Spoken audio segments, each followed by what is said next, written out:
Hello. Welcome to Psycholonials Chapter 2. Welcome Max, welcome Beef, and welcome anyone viewing anonymously. Appreciate your patience very much with having to shuffle things around and cancel a few streams this week. I had 2 assignments due this weekend. Hi Corinthio. Hello Writhing Leku. I'm close to the finish line on those. The second one is due tomorrow at midnight. I'm also working tomorrow for I think 4 hours, maybe 5. But you know, it's fine. Oh, same assignment from yesterday. Yeah, I had a different one that was due last night, which is why I didn't stream Psycholonials yesterday. But I think I've made good enough headway on this next assignment that I don't need to cancel.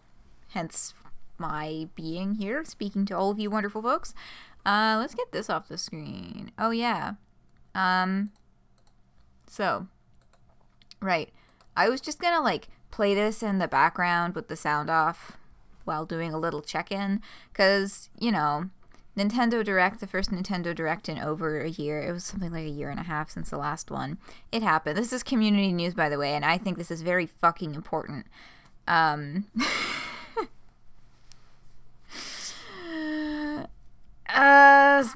3! I haven't talked about Splatoon much on here because I haven't been playing it much in the last few months because, I had my repetitive strain injury in my wrists, and my hands were fucked up. So I was trying to not hurt myself more. But, like, I still love this game so fucking much. Look at the fucking salmonid. That's the thing they call little buddy. Look at him running, trying to keep up. Oh my god, I fucking hate those things in Salmon Run. They're the worst. So I'm curious as to what the plot of this game is, because oh my god, the lore, Splatoon. Fun fact, if you don't know much about Splatoon, it actually does have incredible lore. Like, it has really fucking cool lore, and like, oh my god, what's the story gonna be? What story mode? Non-binary cephalopods, indeed. Yeah, they took out, they did this in Splatoon 3, the same thing that they did in Animal Crossing, where they don't ask you to pick a gender, they ask you to pick a style. And then the customization options are available for everyone. Like, there's no gender locking of, like, hairstyles. Hairstyles was really the only thing that was gender locked in Splatoon, even in the first version of the game. Oh, there it is. There was no gender locked clothing options.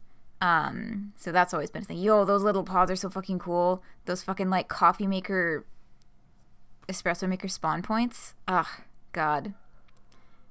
The design in this game, superb. God, it's so fucking good. But yeah, now the hairstyles are not gender locked either, and they don't ask you to select your gender. So, like, it's pretty sweet. If I may be that person, I really wish that, okay, like, the next step up would just be allowing people to select their physical traits without, because, like, let's be real, when you're presented with a scene with a screen where it's like, select your style, and it's like one side is a masculine face with short hair and the other side is a feminine face with long hair, it's really fucking obvious what they're doing. You know, I want to be able to select the select the masculine face and eyebrows and still use, like, she, her, or whatever in games. You know what I mean? So it's like, progress. Happy with progress. But if we could just step it up, like, a little bit more. Oh, I haven't seen it. Squid Kowloon.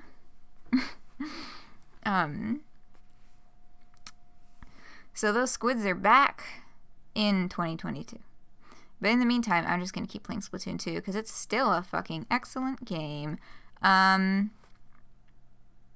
What else was even in that direct? I don't even fucking remember. This is the only important thing in the entire... Oh yeah, the Mario items for Animal Crossing. Whoopee. Oh, Mario Golf. Okay, the running... The, like, marathon mode actually looked like fun, but I'm not paying $80 for a Mario Golf game. Anime swords. Yes, that was the Smash... The opening new Smash character announcement of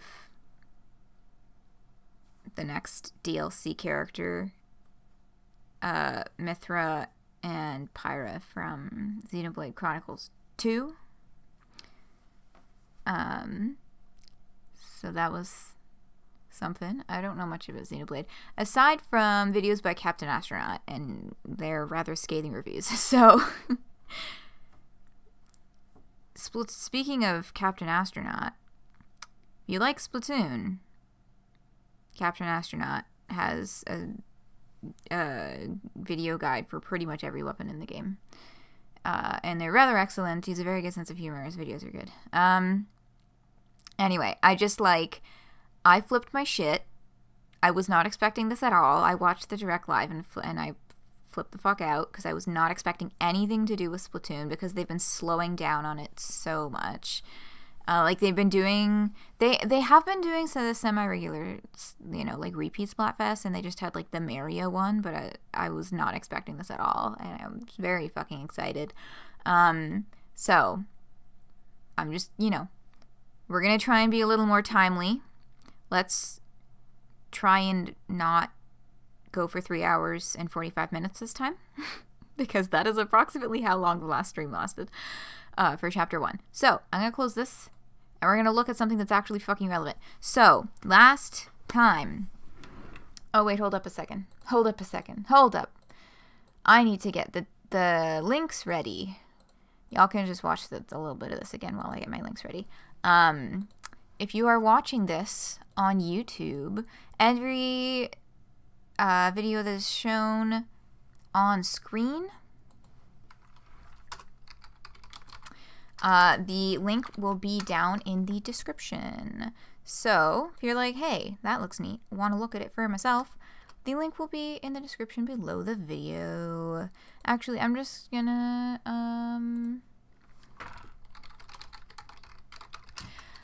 find a link for Captain Astronaut's channel.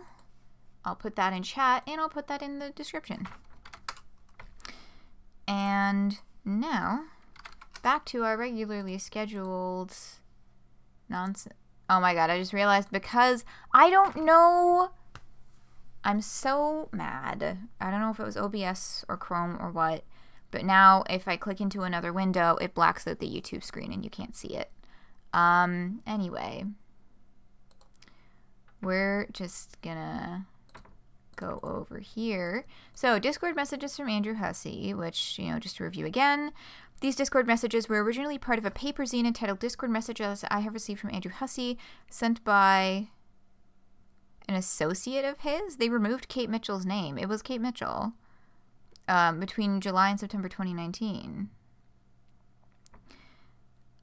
Always meant to be read by fans, they are now available to an international and diverse public for their perusal. Andrew Hussie music on blah, blah, blah, blah. So that is where these came from. And let me put the link in the thingy, in the document. Yeah, and I don't like using this website because the folks who run this website have been complete fucking tools about a bunch of stuff, but it's not available elsewhere, really. We talked about this in December when it was first posted, and I bring this up now just because there is some content in it that Hussie talks about that's relevant to Psycholonials and might be a little bit illuminating as to his direction, or his vague sort of philosophy. Clowns indeed. Oh, what time did we end up ending last time? Geez, I think it was like close to 3.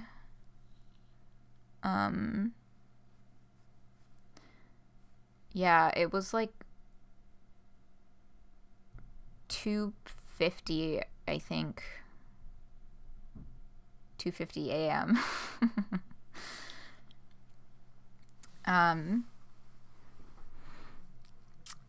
But yes, what was I talking about? Oh yeah, so that's why we're back looking at this. I brought this up during the stream last week, and then for the sake of time did not try and fish it out because I wasn't sure where I would be looking.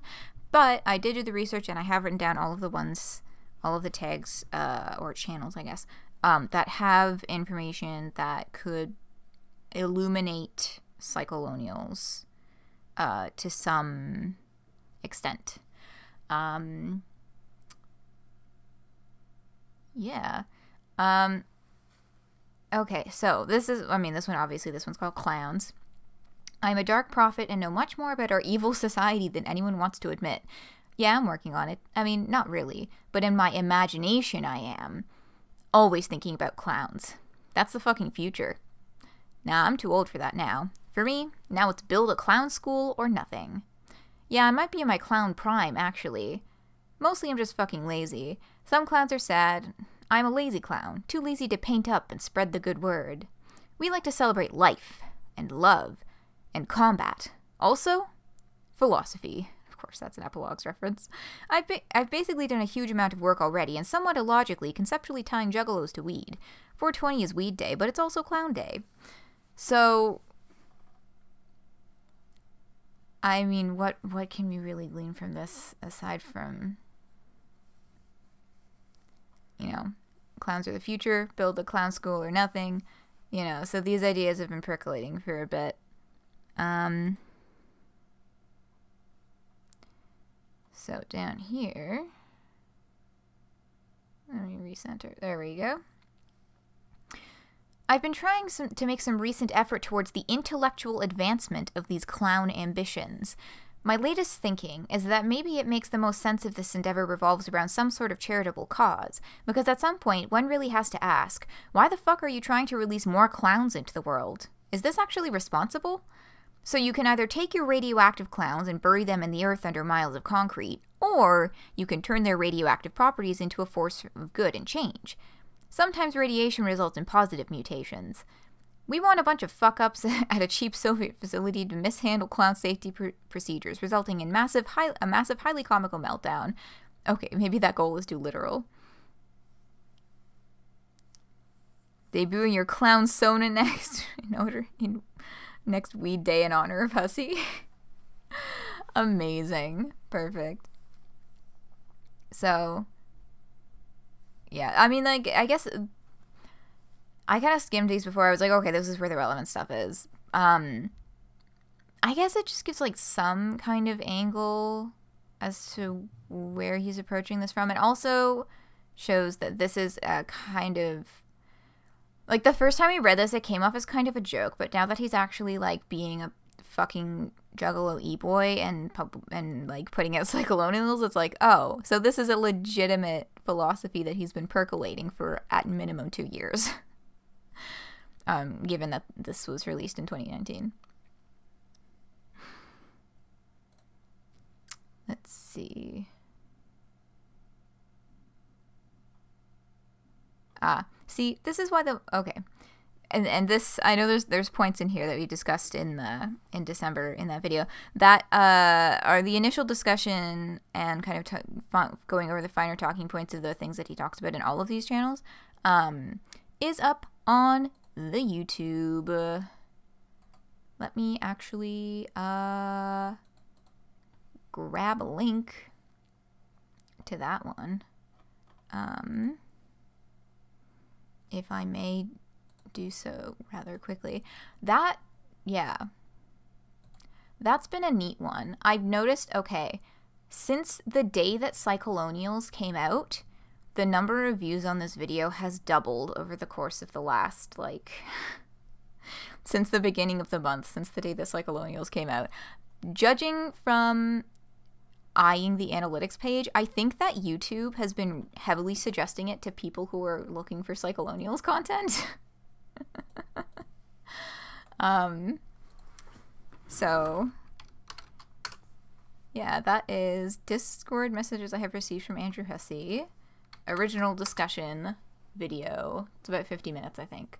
And we had a very good discussion. So, just because I know this one gets into, like, the politics of being a left-wing person on the internet, and I just would like to take a hop, a skip, and a jump over that conversation because we kind of talked about that stuff previously.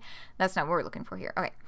Maybe this is why communism fucking sucks, actually. It all sounds good, but then they have to do shit, and all they do is write call-up posts about each other. Same as it ever was. I think it's probably just a universal constant that left-wing personalities are just complete and total disaster people, and we need to make peace with that. See, this is why the left needs a massive clown movement to put wind in its sails.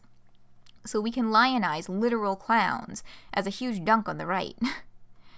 There's been an idea coalescing in young fandom which has been kind of difficult to deal with while still trying to make fictional content, which seems to be the moral values of children's media should be conflated with the moral values of any given piece of media.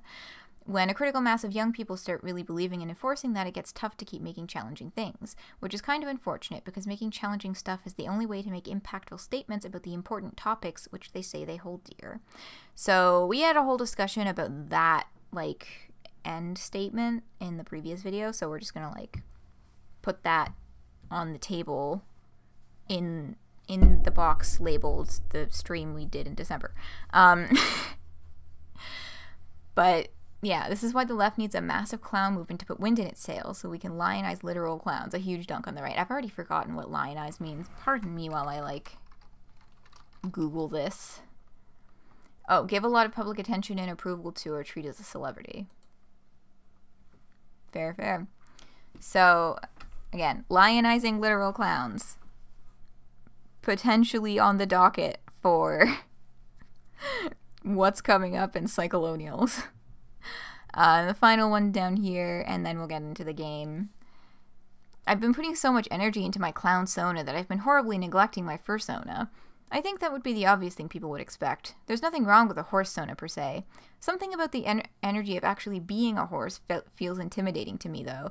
It's like a fucking lot. I would have to spend time ruminating on what makes me feel free inside. Maybe go on a spiritual journey. Ah, shit. Here we go again, walking back towards the Toblerone cave. People now leaving notes of prayer to June Egbert at the holy pilgrimage site. I knew it would start catching on as a place of spiritual journey. This is what I wanted. So, just, you know, he said clown sona. I guess this one probably could have been passed up in terms of reading stuff out loud right now. But, clown sona. 2019, and then the next year we got the debut of Declussy. Boy, oh boy. Damn it. Okay, there we go. So, on that note, on the note of clown sonas, we're gonna open up Psycholonials. Because, no spoilers, but little hint, clown sonas are very relevant to today's chapter. Okay, let's make sure this is actually showing up right. Oh, is it frozen? We'll see. Oh no, there it is. And it is on screen. Ta-da! Now, I think I have to go into chapters here and select this way. Oh yes, before chapter 2, there is interlude 1.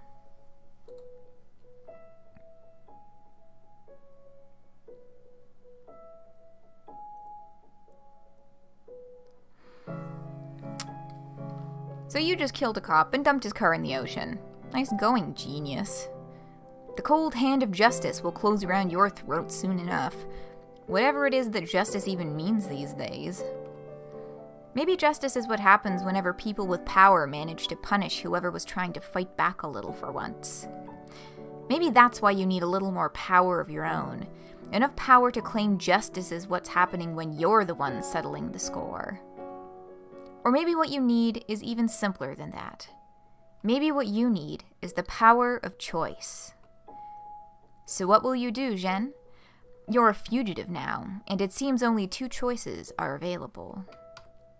You can turn yourself in, or you can run. Run like the wind and hide. Find Abby, dry yourself off, bury yourself in your work, and figure it all out later. Which will it be? Hello, Biangle. You're just in time.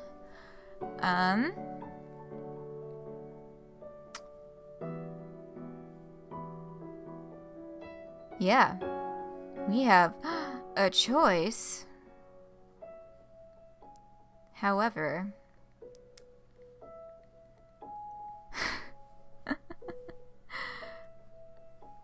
That's what you call it. Hey, it's all good. You know what? The more, the merrier.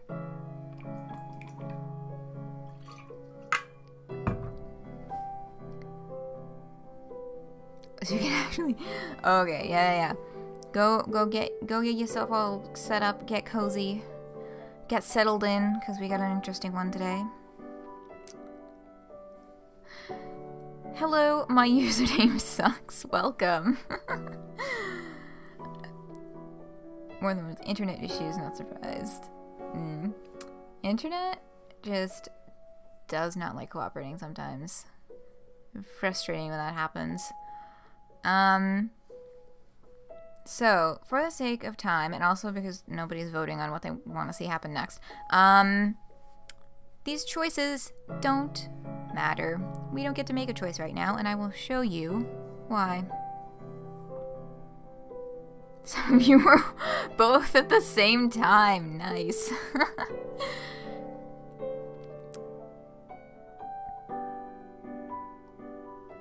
Okay, so we're just gonna test out, my usual MO. You know, we go for the bad end first. So let's see what happens if you say surrender. Oh. Well, sorry, I should have mentioned. The ability to make meaningful choices in this story can only be unlocked by a true successor. Unfortunately, that's not you. Not quite yet, at least. Don't worry, though. I'll check in again later when you've made a little more headway with this mess you've gotten yourself into. Until then, do whatever comes naturally, I guess. I'm sure it'll all work out. LMAO. So... made it through Vriska's good route. Alright. Chapter 2, Pranxis. So, Max's Bird, hello. Worth noting that the lock on the second page and that's 2 options had the same lock. Yes. But yeah. We've predicting my next question of, hey, who the heck was that? Your guess is that it was the Dream Man or the Muse. Yeah. I think that is probably the best guess out there at this point. You know, there are 90 stat combinations? Stop the stream if you realize that no energy for that kind of completionism tonight. Maybe a bonus rundown stream tomorrow. Honestly, it might be better just as a YouTube video. Oh, yeah, the stat combinations. Yeah, I think when I streamed Vriska's Route, I just, like... I did the ones that got us... The ones that get, like... bonus text because they're associated with specific characters. And then just kind of let chat, like, pick whatever the fuck for our final choice. It's a lot, yeah.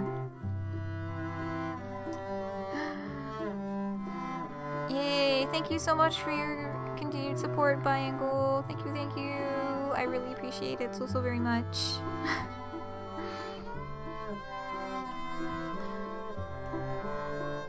Oh, did it work? Yeah.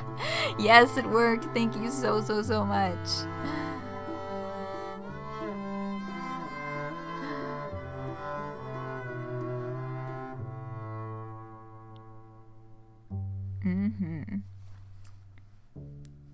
So, can't make choices yet. I'm wondering if that true successor thing will be like, we can see alternate options after the full game has been completed at least once, or like what exactly that means is like a whole other deal to discuss.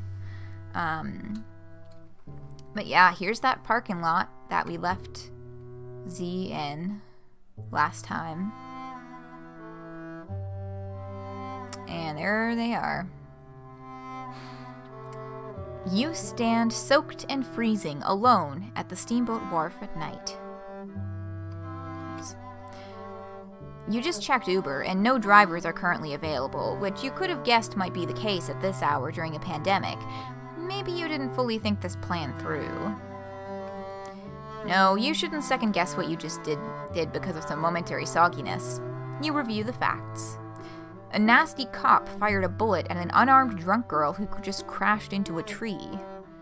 The bullet missed, but traveled directly through her painstakingly written manifesto, which really might as well have been like taking a bullet straight through the heart. What sort of author would you be if you didn't feel this way?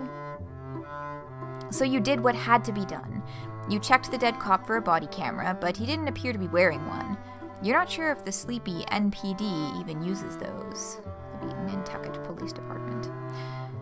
Well, you thought they were sleepy at least. You guess all police forces in quiet summer colonies seem sleepy until the bullets start flying towards drunk girls armed to the teeth with manifestos. But that squad car surely had a dashboard camera, so you had to do something. What were you gonna do, shoot the gas tank and blow up the car? That probably only works in movies. And the water is right there. You're completely surrounded by the stuff, actually. Now the only evidence linking you to the scene is your wrecked car, registered to your name in the immediate vicinity of a dead cop without a squad car. Okay, that sounds pretty incriminating when you put it that way. You'll have to think about how to handle that, but more importantly, you really need to get out of here. So that is summary of the current situation.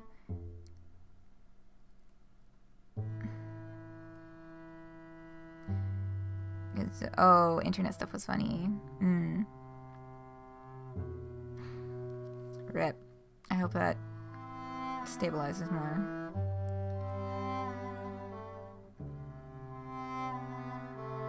Oh wait, I was just going and going, but you don't which? But oh, and the weenie achievement, right? You mentioned that, and I'm not sure which one the weenie achievement is. I haven't looked at the Twitch achievements in a long while.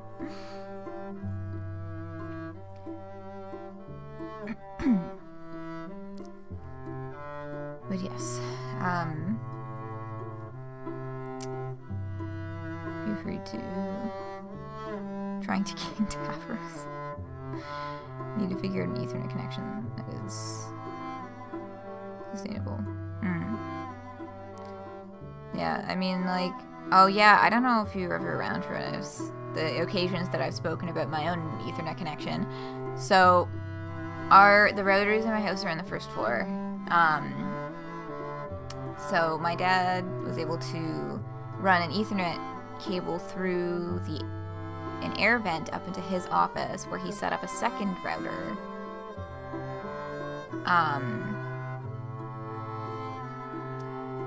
And then, but it's like, it only does Ethernet, like it doesn't do Wi-Fi. So then my Ethernet cable in my room, it goes like around the edge of his office, out the door, it loops through our like hanging, like the lighting in the hallway over the stairs, it loops through that, so it's like over and then on an angle comes down, back down to the floor and underneath my bedroom door, and then connects to my laptop. Desktop. So it's like a nice little decoration hanging over the stairs. The Ethernet connection, like the cable for my room. Those are some complicated internet pipes. They are, and distraction. Okay, yes. We should get back to reading. But yes, that is how that goes. That's just how, you know, we were able to kind of... It was supposed to just be, like, temporary, like, we'd figure out something better later, but, like, we're not gonna fucking... It's just gonna stay there like that. Your dad wired it through the walls. Yeah, I mean, like, that's what my dad tried to do, for the most part. But there's just, like... Our house is constructed really fucking weird. So there's some other factors that are getting in the way. Anyway,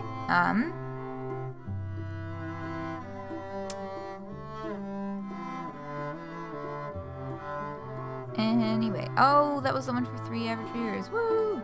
Yeah. But yes, okay. We're calling an Uber. You check Uber one more time. Now it says there's a ride available, 6 minutes away. That's a relief. It'll give you some time to improvise an alibi. You dial 911 and think about what you're going to say before hitting the dial button. The dispatcher picks up and asks about your emergency. You try to sound calm because it's not a real emergency, not when it comes to the role you're playing right now. You're still cozy and warm in your apartment. You just don't know where your car is. Hey, I don't know if this is a real emergency. I just didn't know where else to call. I'm pretty sure my car was stolen today. The dispatcher goes through the motions, asking you for your name and other relevant information. No reason to hold anything back. You want them to know who you are so they can rule you out when they find the body in the wreck. You then continue weaving your improvised story. Yeah, so I think it might have been my abusive ex-boyfriend. He's been snooping around lately and he has a spare set of keys. The fucker never gave him back to me. The dispatcher asks about him. Damn, you didn't think this far ahead. You continue spinning. Oh, his name? Sorry, I don't know if... I'm pretty scared of him.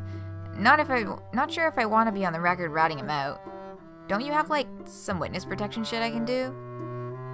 The dispatcher explains that isn't really how that works, but they can send an officer over in the morning so you can file a police report. Oh, wow. No, I don't think, you really need to end this call soon before the wheels completely fall off this attempted alibi. Hey, can I text photos to you? To 911 or the police? How do I do that?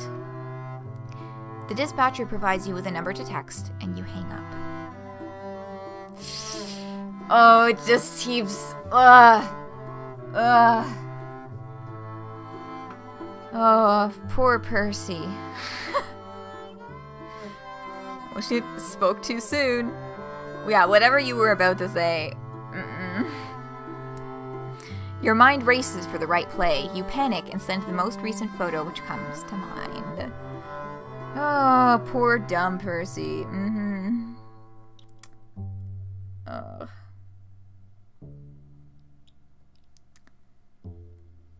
Framing Mr. Milquetoast.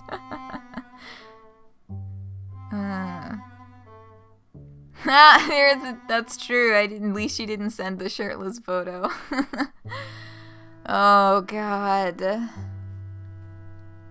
Pulling another real-ass motherfucker into this is like... God.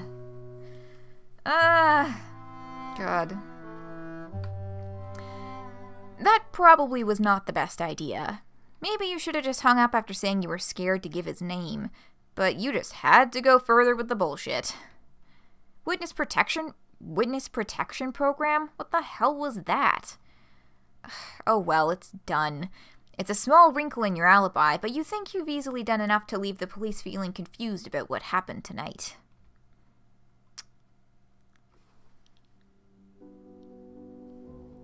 It was more recent. Your Uber's here. Not a moment too soon. You're freezing and exhausted. Somehow, role-playing on the phone with a first responder has been more psychologically draining than exchanging gunfire with one. And from the wharf, we go across the island to Abby's house.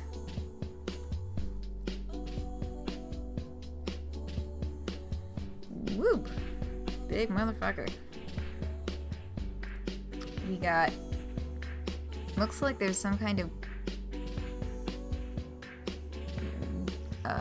there's a gate in the middle of a hedge on the right-hand side. I'm looking at the right-hand side. I'm thinking that looks like, I don't know, some kind of open courtyard area? Maybe more parking. It's just kind of a blank slab of land. But on the left, we have a pool. And above that pool, horse paddock. Paddocks? I don't know. Anyone know shit about horses? Because I do not. Ow. Sorry, I just stubbed my toe. Trying to get comfortable, and that obviously did not work out. Stable? Yeah. Horse buttocks? No, that's not what I was going for. There she is in the flesh. Whoa, I can't believe you actually came. I've just been watching my phone all night waiting for you to tell me you can't make it after all. Get in here. There's plenty to eat. I made... Z, are you okay? Why are you so wet? You look soaked. Oh, yeah, I fell in a puddle on the way over. Ooh, you were right. I was too drunk to drive, so I just took an Uber. It's hard to find a ride this time of night. Oh, yeah, I bet. So you fell in a puddle and you got soaked from head to toe? It was a big fucking puddle. Jesus. Oh my god, this is such a bad lie. Why don't you go clean up? You can grab anything from my room to change into something dry. Yeah, dry sounds good. Okay, I'll be right here. I'll heat you up some dinner when you get back. Oh my god, you poor thing. You're having a rough day, aren't you? Don't worry. You made the right call coming over. I'll take care of you. Thanks, Mom.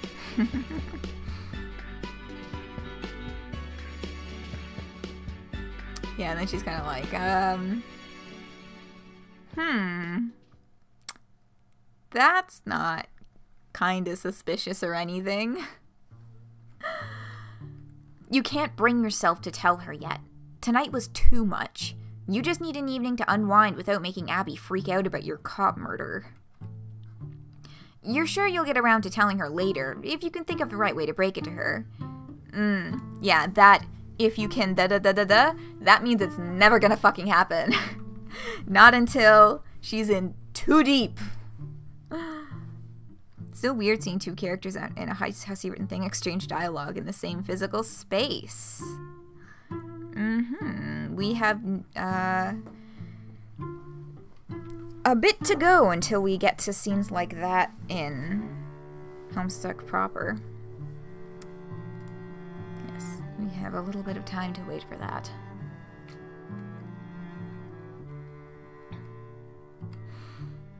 She's been too good a friend to saddle her with the disastrous karma you can't seem to avoid stockpiling.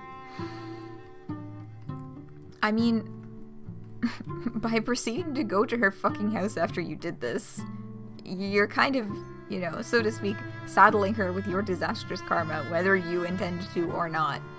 Just by, like, going to her house and then lying to her about where you just were.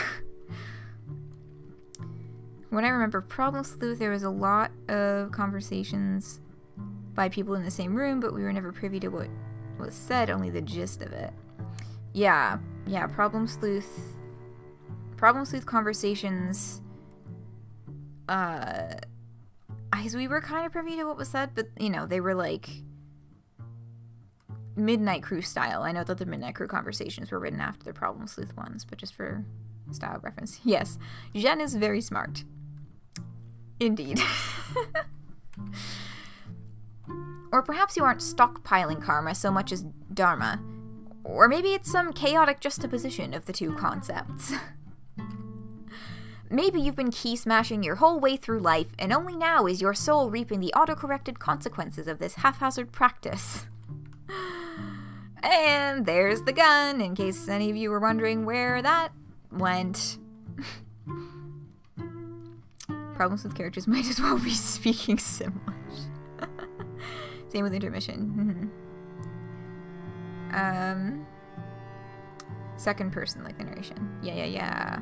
Indeed. Gotta ditch this. You stash it in one of the bottom drawers underneath some junk. She'll probably never look in here. You guess you could have tossed the gun, too. Sent it to a watery grave along with the squad car. But now you're technically a fugitive. You trust the future even less than you did at the start of the day. There's no guarantee you won't need this again later. Yeah, I just keep coming back to that. She's been such a good friend. You don't want to saddle her with all of this, like, with all of your troubles, and then, you know, you're, like, leaving your stolen gun in her house that was used in a murder. Oh, Jen.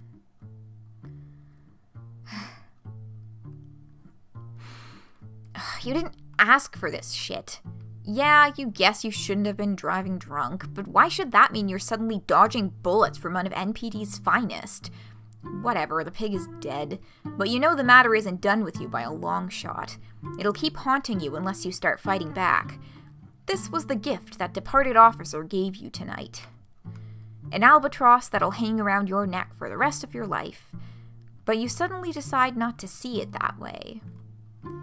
The true gift he gave you was resolve. You're so pissed about it, now you know you're on the right track. Your ambivalence about rebooting your brand is completely gone. In its place is the same rage and disgust which led you to write your manifesto in the first place. Rage and disgust for injustice, for the systemic evils of this nation, for the weakness and compliance which quell all the righteous outrage of its citizens. And now, several years after its completion, there's even more to be mad about. Persecution from the miserable wretches online who cancelled you, the ensuing mental breakdown which caused your life to spiral until you ended up on this island.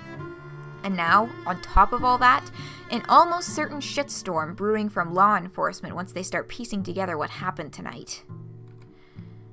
Well, they can do their worst. All the dirtbags out there can have at you soon enough, because you won't be hiding for much longer. Your brand is about to get a very serious facelift.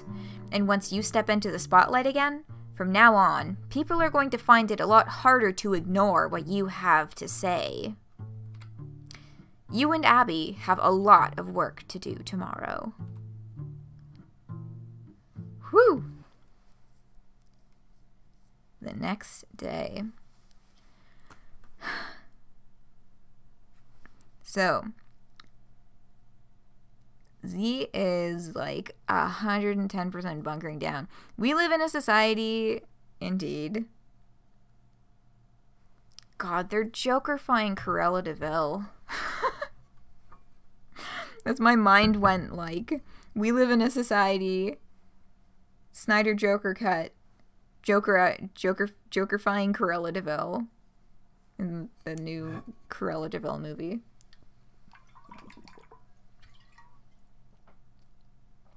You haven't even looked for the trailer yet?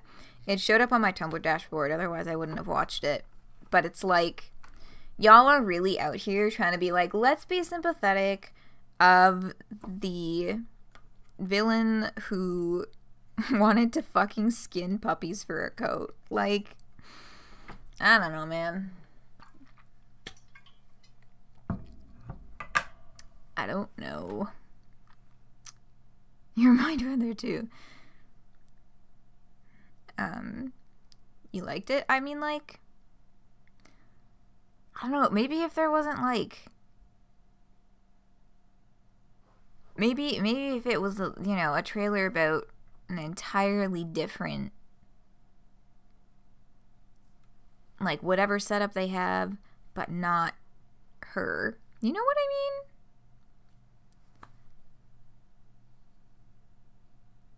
And then again, you liked the Joker movie too. Winning. Oh, sorry. I mean skinning. Oh. Rip.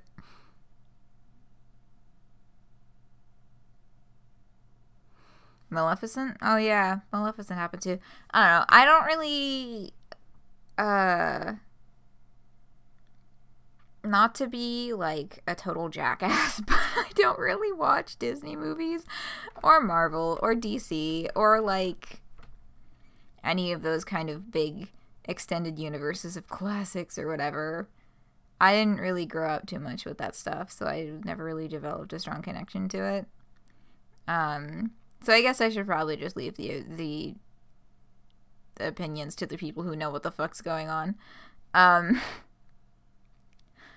But yeah, that's happening.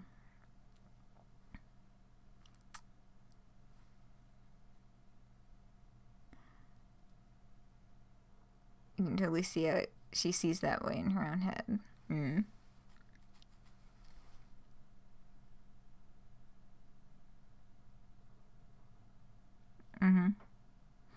Okay, so that's the plot of Maleficent. Well,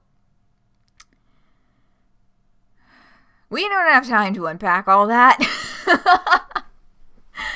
Long story short, if we start trying to fully unpack these movies, we're gonna be here until 3 a.m. again.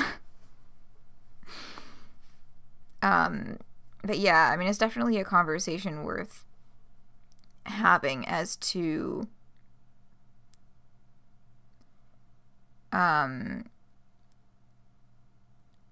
what value these kinds of movies actually offer,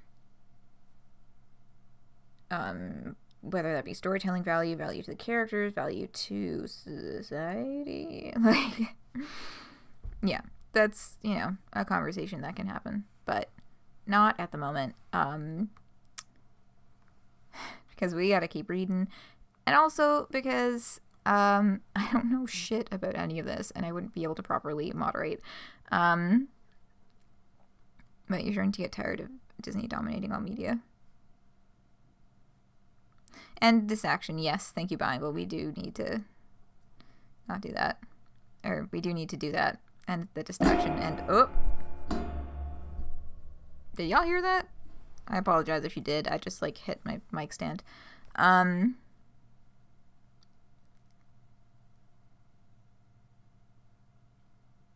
Indeed. Okay. Ending distraction. Taking a deep breath. That wasn't a very deep breath. But the next day. A gavel bang to end the distraction. I'm so fucking sorry. No, I just hit my microphone stand by accident. Ah, music.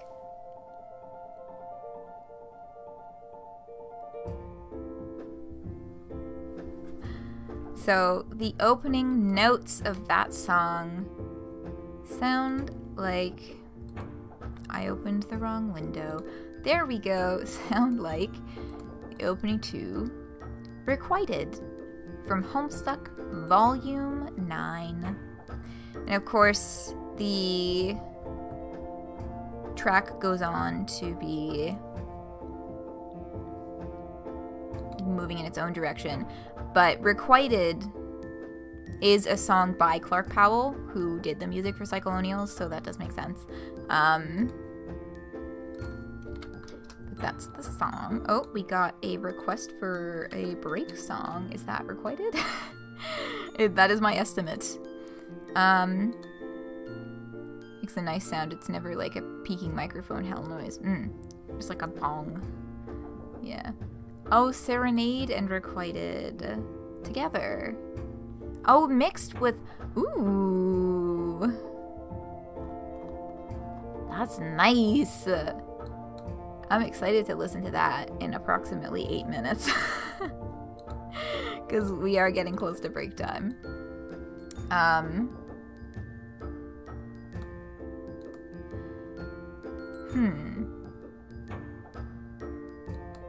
Yeah. Yeah, that sounds like an excellent idea, and I'm very excited to listen to it.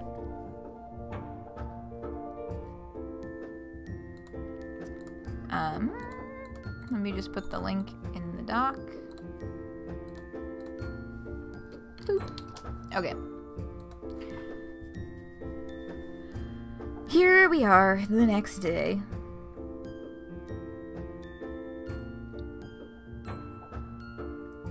Oh yeah, the Powell. Oh, we are all the satellites. Oh yes, and there's a horse. Now, there was a horse outside of the stable.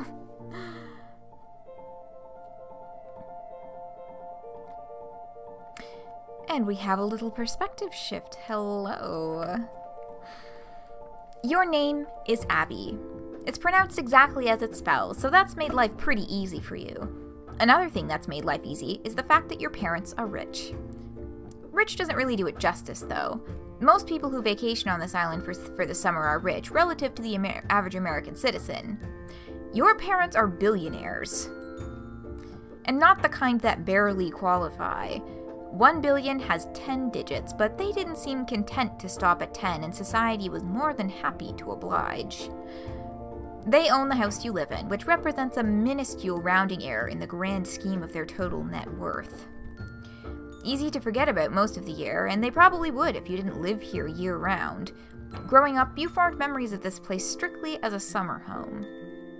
But after college, you decided to move in here permanently. Mostly because it keeps them out of your hair. It's not the most convenient place to visit, so they never bother until the summer rolls around. And this year, it's looking more and more like the summer as you once understood it. Never will. It's roughly 9 a.m., and you have just woken up. Later than yesterday, but that's okay. You were up late last night tending to your beleaguered friend, and even popular influencers need to sleep in sometimes. God, imagine having a sleep schedule where 9 a.m. is sleeping in. Holy fuck. Your bedroom is tidy, and you always notice if it isn't. You make sure to keep it that way to reflect well on your brand whenever this room is used as a backdrop for your content. Nice parallel to Jen's intro. Yes, the parallel of the similar formatting between the intros continues through. Ordinarily, you reach for your smartphone first thing in the morning, after an extensive routine of cooking breakfast, exercising, and feeding your beautiful horse. But right after all that, you go for your phone to check out the action surrounding your exceedingly well-trafficked accounts. But for whatever reason, today feels a little different. God. Yeah. First thing in the morning. But first, you know, I actually take care of myself. Imagine doing that before looking at your phone. Oh my goodness. Yeah. Bad habit. I really need to stop looking at my phone in bed. Instead, you decide to take in the environment. As a thoughtful influencer, you really can't spend too much time tweaking the appearance of the lifestyle you sell to the adoring public.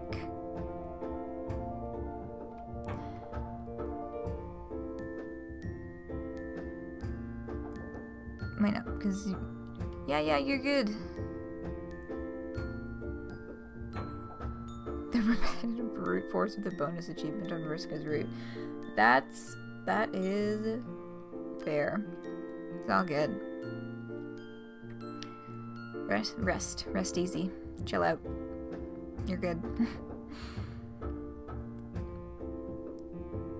Nothing is left to chance. Your posters are carefully chosen and arranged to broadcast the preferred aesthetic to your crowd, and the aesthetic turns out to be a simple composite of your interests. Which, judging from this wall, appear to be BTS, horses, and, well, that's about it. Your mind is a train that chugs along precisely 2 narrow rails. You'd almost be embarrassed about the single-mindedness of your enjoyments, but what can you say? You like what you like, and you make no excuses. Your fans are nothing if not supportive of these twin obsessions. BTS and horses. Now, who the fuck does that remind you of? Oh, Hussie. You get a little closer to a hanging graphic depicting your favorite boys. It's hard to resist basking in their glow every now and then. BTS is an extremely popular K-pop group, and you are a vocal member of ARMY, which is what the fandom calls itself. You estimate you spend the majority of your waking hours contemplating these 7 extraordinarily beautiful boys. Your bio says you're bisexual, but you often like to joke in your post that you like women, as well as exactly 7 men, and that's it. Oh boy. Before K-pop took off, it was just horses? Quite possibly. Got a real BTS ARMY card membership card? Is that like a thing? Like, do they sell that as like an official merch thing? Because if they do, god damn, that's fucking intense. Abby's rich, so it means she never had to get over her horse phase. Yeah, Abby that literally owns a fucking horse, which we saw outside.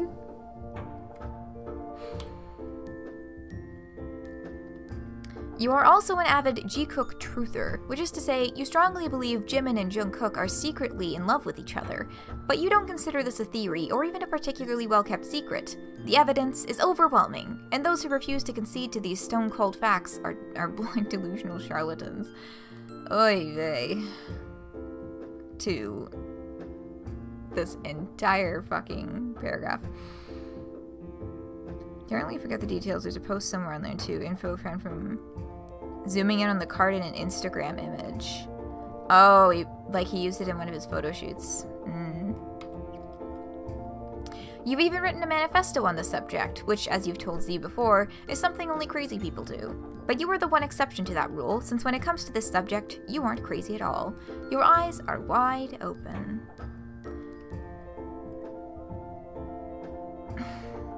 Normally I replace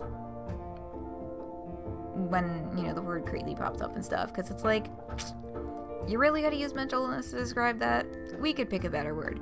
But that's, I mean, that's exactly what they mean to, it's saying exactly what its intended meaning is. It is intended to be like, wow, only mentally ill people do that.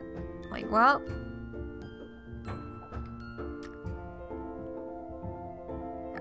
how loaded her parents are. If she had a dragon face, she would never have to get over that either.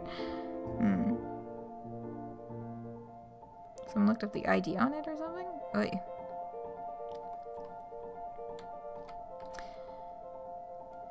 Your wide-open eyes wander to another poster featuring a number of majestic stallions. What else is there to say on the matter? You just plain fucking love horses. Enough said? Yeah, you think so. Horses kick ass. The end. You meander towards your desk. Mostly cosmetic and hair supplies live here, plus some other silly stuff to keep things fun whenever you stream content from this station. Little conversation pieces, things for your fans to notice and comment on. Nothing from any fandom you're particularly interested in per se, but you are mindful of the interests of your followers, and you like to throw them little bones here and there.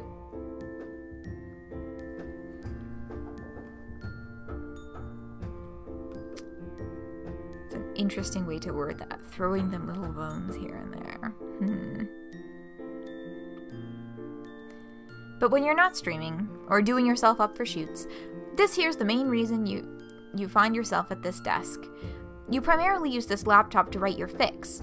Lately it's all RPF stories dedicated to, or real person fic stories dedicated to exploring the alternate universe lives of your 7 favorite boys. Many of these fics get pretty racy. None of your fans have the slightest idea this is one of your hobbies. You keep a pretty tight lid on that habit since it's frowned upon in many fandom circles, to say the least. Okay, the truth is you think you'd get crucified if it got out. But you're not much like Z, and don't throw caution to the wind as she has in the past. Your brand is a tight ship. Well, except when it comes to effusively sharing your sexual exploits with your followers. In that sense, it's quite a loose ship. But when it comes to writing fiction, that's a whole different can of worms, and heads will understandably roll if the wrong types of online stories were to be associated with your name. Distressed Tina Belcher noises. Yeah, that about sums up reading that whole set of paragraphs. Oi, fucking yikes. And it only just occurred to me as I was reading through this chapter the first time that there was a point in one of the first conversations between Z and Abby where Abby's just like, you know I got dirt on me too, kind of thing. I believe this is what she would be referring to. And might I just say yikes one more time, just for good measure. Yikes.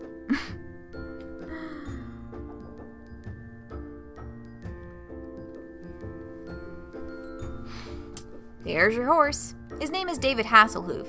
Your parents got him for you as soon as a high school Your parents got him for you as a high school graduation present when he was just a wobbly-legged little colt. That makes him almost 10 years old now. So that gives some context. Abby is 27 going on 28. When you graduated from Harvard, the first thing you did was make plans to transport David to the island where you could reunite with him and tend to him on your own in the summer home. He is by far your favorite family member, the very essence of quiet strength and loyalty. As for the silly name, it came with the horse. You had never even heard of David Hasselhoff before you got him.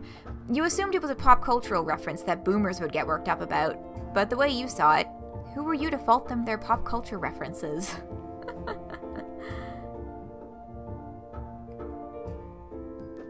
Most bad sentence if I ever heard one hard word and horses in the same line. Yeah. I find it interesting that they have this, like, you know, estimated 27-year-old character who's like, yep, never heard of David Hasselhoff before this. Like, well, I am decidedly younger than Abby, and even I knew who David Hasselhoff was as a child, and I was not very culturally tuned in. So that's, you know, I found that interesting. I mean, I'm assuming he just wanted to pop in the boomers and pop culture references comment. Yeah, she graduated and Z has had to drop it. Because of SpongeBob. Oh, that's right, yeah, he was the guy in the SpongeBob movies. I don't even know where I knew him from. I think he was just one of those celebrities that had a name that people knew. Was he the one in Terminator, or was that someone else? I'm Googling this.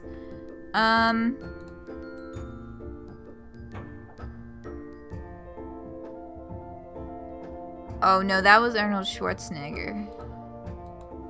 Never mind. They're both...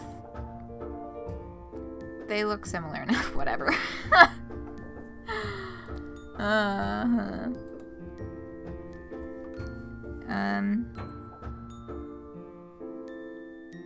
Knight Rider, Baywatch,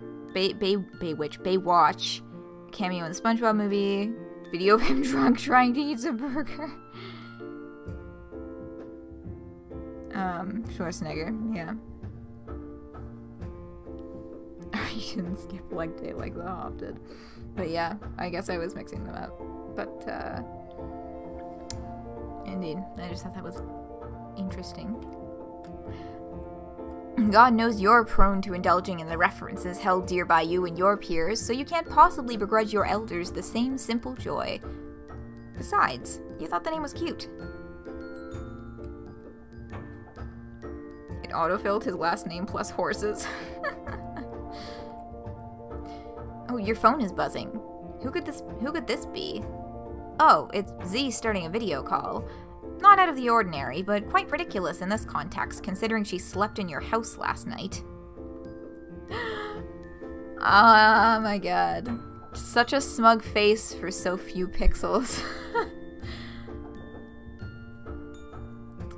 Who the fuck is on that shirt? I've been meaning to look it up. I haven't seen anyone mention it explicitly. Who the fuck is on that shirt? Because I feel like I should recognize that image, but I really do not. What up? Hey, you're awake. Kinda. Why don't you come downstairs? I'll make you something. Check out this bitch who can't seem to stop feeding me. What did I even do to deserve this bed and breakfast shit? You do realize I suck, right? You've been living a very unhealthy lifestyle. I just want to help you recuperate before you sink back into your den of despair.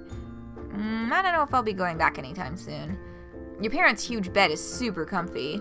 I must say, I enjoy rolling around on its extravagant expanse, getting my stank all over it. I feel like I'm marking my territory.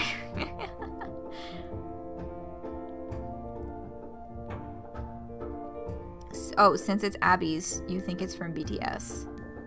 I've seen that much leg from Jen.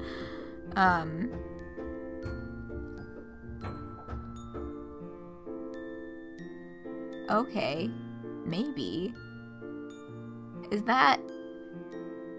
BTS's style is usually, like, sleeker, though, right? You know what I mean? Like, that looks like a... Maybe I'm extrapolating too much, but it looks like a country setting with, like, I don't know, like a checked plaid shirt and, like, a straw hat, like a black t-shirt underneath it.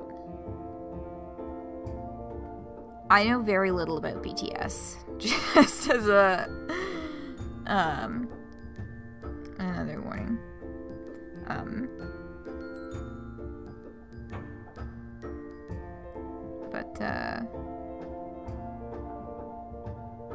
I don't think you're kidding about the leg.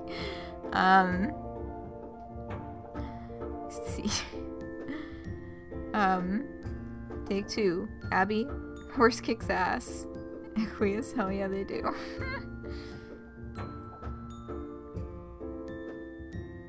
You think the checkered shirt is just image compression. That's true. Yeah, it's really fucking hard to tell what's going on in that picture. Like, you can tell it's a face, you know, wearing a hat and a shirt, and the background is kind of like neutral colors, or like, yeah, like neutral nature colors. But like, what the fuck else is going on in that photo? Your guess is as good as mine. I'm glad you're amusing yourself in there. I pissed in it, actually, to really get the job done. Well, no you didn't. Sure I did.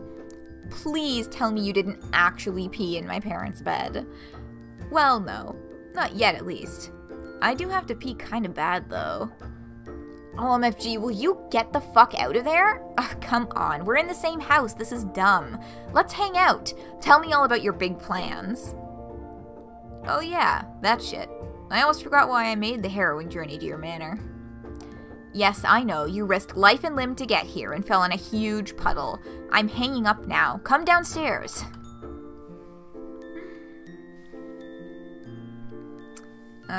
The art in this chapter improves on a lot of what you thought was weak in the first one. Plus the thing that happens later justifies the oversimple faces.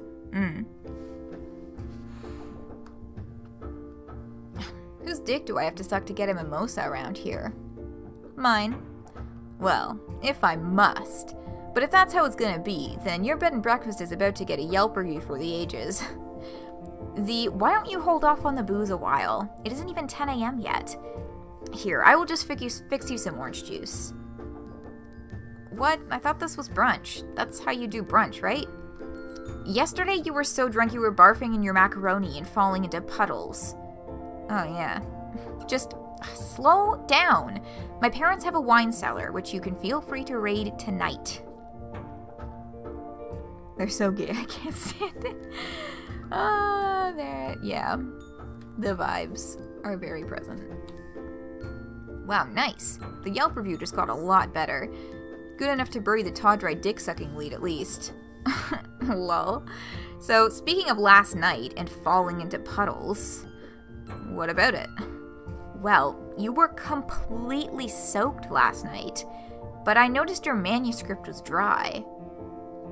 Yeah, okay, so I lost my balance and I could tell I was heading right for that puddle.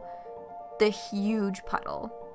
Yeah, and I didn't want my thing to get wet, cause like, printing out another one would just be a fucking pain. So as I was falling back, I used my quarterback arm and like, launched it to safety. Then, splash. Down I go. I see. Abby's like, this really doesn't check out.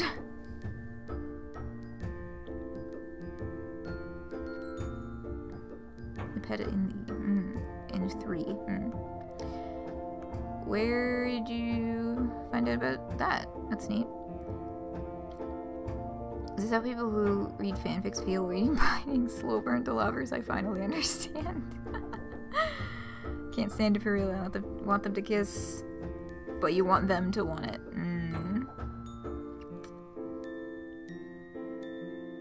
I pet it in 3. Oh, because it's a 3/4 rendition of Serenade.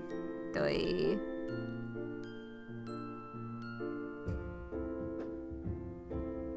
Ship name? Oh, I have no idea. I don't know if people have been doing that.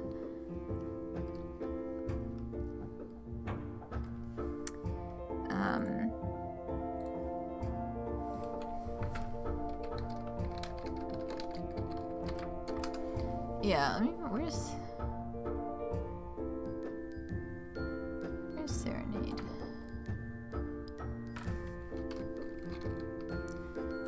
We'll just, pop a link to that one into there.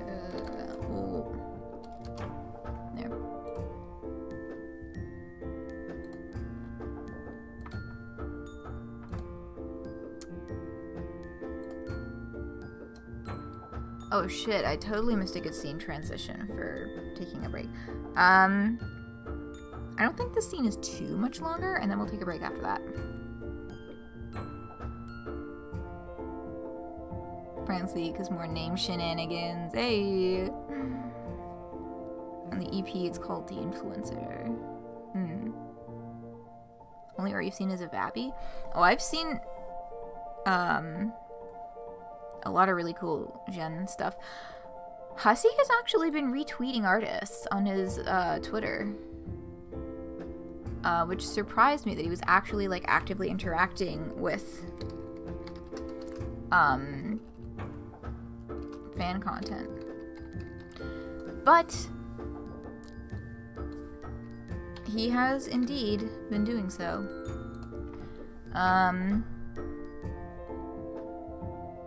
Or at least did so on the first day. I'm just scanning over it now, and he retweeted some things after the game was released, but not much after that.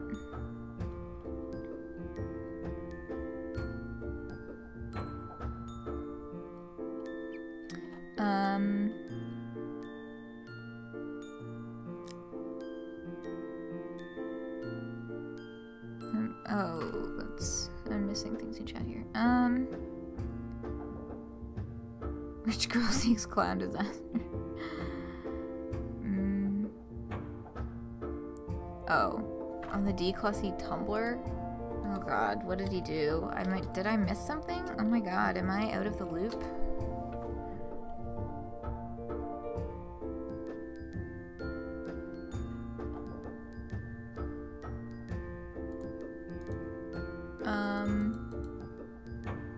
Oh yeah. Yeah, he did do reblog of the meme format.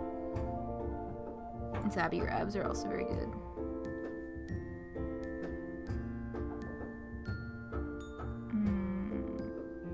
I am losing track of where chat is.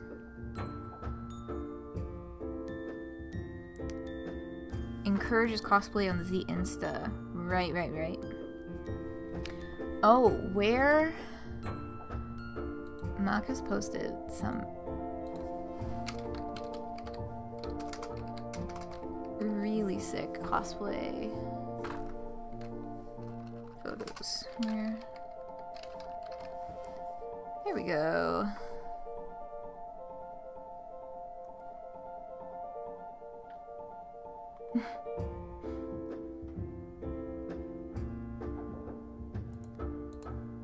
Let me bring these up on screen.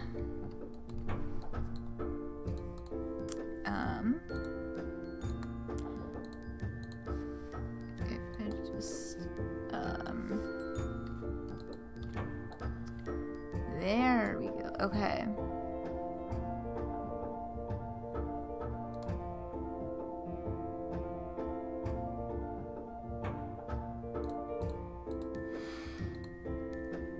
Oh, I should actually switch screens. That's probably a good idea.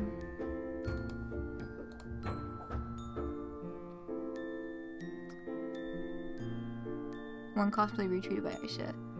Yeah, Marcus's cosplay was like truly fucking excellent. Like, this is so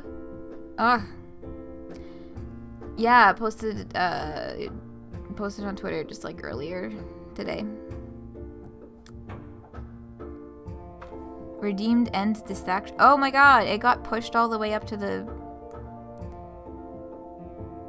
Sorry, chat pushed it up, so I did not see the end distraction. But yes, we will get back to the comic, and I will also hydrate.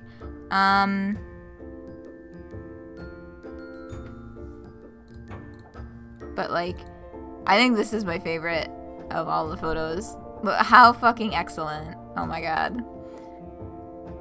I just realized I'm low-key doing spoilers for the later part of this chapter. Oops. Anyway, what a good time to go back to the game. We'll look more at those later when they're not spoilers anymore. Oops. Oops. It's fine. Oops.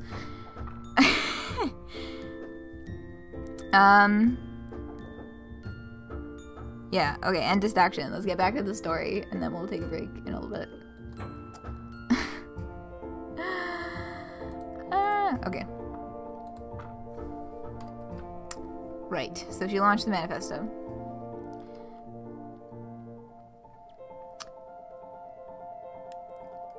Why is there a hole in it? Oh, that's a hell of a story. It looks like a bullet hole. Yeah, it is. I shot my own fucking manifesto. Huh? You mean last night? No.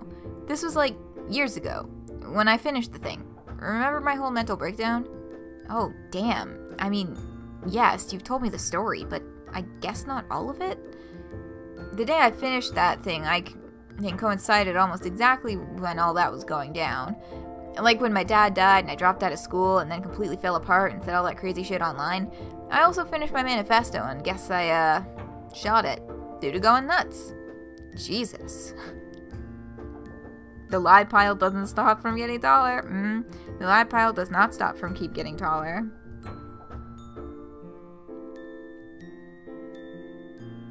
Wondered if Hussie was pulling a fast one to get us a great kiss Sona's instead. Yeah, I mean, you know, black and white face paint. Well, you're the one who tells me only crazy people write manifestos. Is it really that surprising I'd pop a cap in my own magnum opus? I guess not. I have to admit, I feel kind of crazy maintaining my own manifesto, but I don't think I would ever shoot it. That just means you can't be all that passionate about it. Oh my god. Oh, excuse me, but that is bullshit. I mean every word of it with all my heart. You should read it. Abs, I'm not reading your sordid K-pop manifesto.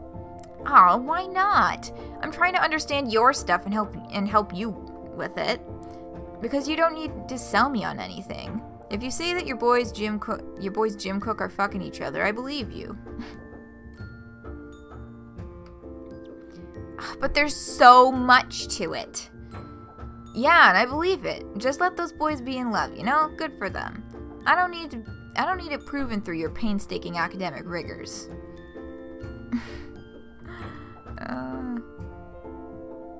The Clowns of Rock. Even made an album called Psycho Circus. Okay, fair enough. Meanwhile, unlike you, I am intellectually curious enough to delve into another woman's delirious manifesto. Oh, you read it? A few pages. That is, what little I could glean around the gaping bullet hole. So, what do you think? Well, it's unsurprisingly quite intense. I'd expect nothing less. It's also very, what? Clown heavy? Yeah, it's all about clowns. Wasn't this all just inspired by your Juggalo phase? I don't know about that. There are a lot of inspirational forces that went into this. Mostly all the shit that came to me in a series of increasingly psychotic dreams in the run-up to my mental breakdown. That's pretty hardcore, and now you want to turn whatever this is into your new brand? Yep, I'm fully committed to it now, on a fucking mission. Well, cool. I mean, I remember you talking about it before, but it was always in this vague context of some wild thing you wrote. Not something you actually wanted to do something with. So, if I'm gonna help you out, maybe you can explain it to me a little more?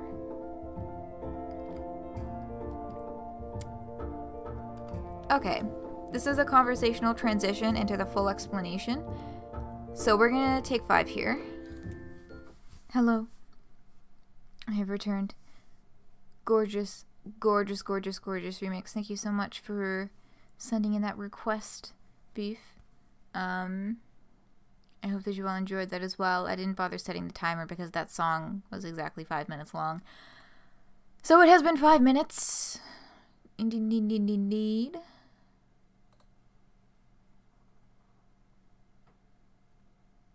And what the fuck am I doing? Okay, there we go. And we'll turn this back on.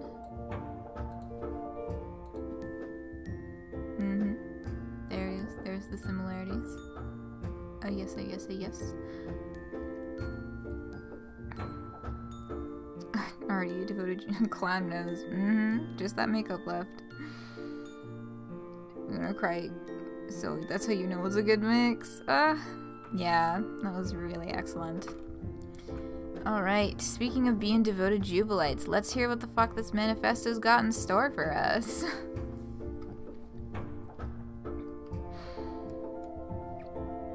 Mostly it's just a bunch of revolutionary rhetoric about how America and capitalism sucks and should be destroyed. Naturally. But the socialist rhetoric is repackaged to be like, super clowny. Well, who doesn't love a nice clown? Fucking nobody. So, right, and here we're getting to the parts where the stuff from the Discord messages is kind of like, it's flicking a switch, you know what I mean? So that's it? Lots of radical left-wing philosophy plus like, everybody gets to be a clown? Basically, but there's a lot more to it. There's also tons of lore. Lore? Yeah, that's what my feverish dreams provided, mostly. It's so much shit. I talk about where these ideas came from. The Jubilites originated on a planet Whimsifay. I think she explains how to pronounce it later. I feel like I pronounced it incorrectly the first time. Whoa, a planet? So Jubilites aren't alien clowns? Yeah, well, they were. Their civilization died millions of years ago, and their founder has been communicating to me through dreams. Not literally, I mean. I know they're just dreams, but that's what the lore says. Love their soft expressions with these intense shots. Or with these shots, yeah. It's turning into some kind of Scientology thing. Not quite, I don't think. But that was your thought reading it too. Whimsify. That's how it's pronounced, but it's spelled Whimsiphae. Right, I said Whimsify, it's Whimsify. Whimsify. Well, whoa, cool. I didn't know it was this deep, but I guess this was a whole creative writing project then, not just a crazy manifesto? Oh no, it's still crazy as fuck, but yeah, it runs very deep. I think with my new brand, I'll just release the whole thing sequentially, like in little bits, a few pages at a time. Okay, so where do we start? The comparison is really accurate. Alien mythology and Scientology religion. Well, obviously the first thing I'm gonna need is a new clown Sona. Ooh, that sounds fun. Yeah, clowns are fun as shit. That's the whole point of them. LMAO. That's how I envision rebooting my brand. I just start the fuck over. Then I come out with my clown Sona, and I'm like, hey, this is me now. I'm a fucking clown. And I do a bunch of photo shoots, and that's my starting content. Once I establish myself that way, then I start rolling out the serialized manifesto content. Like, start pitching that to people, and see if I can drag more enthusiastic new clowns into my tent.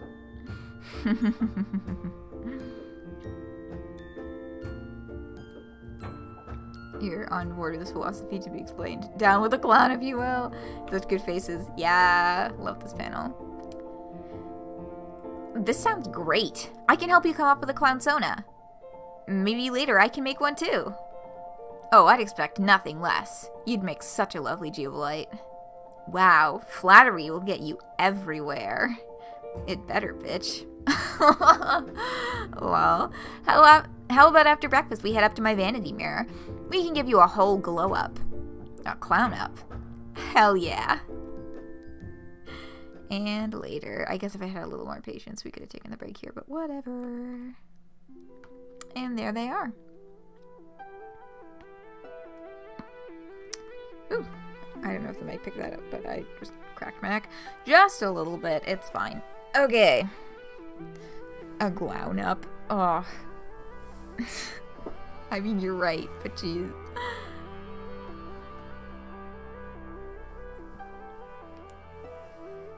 This really does seem autobiographical. It does make you wonder how much of this is connected to or inspired by actual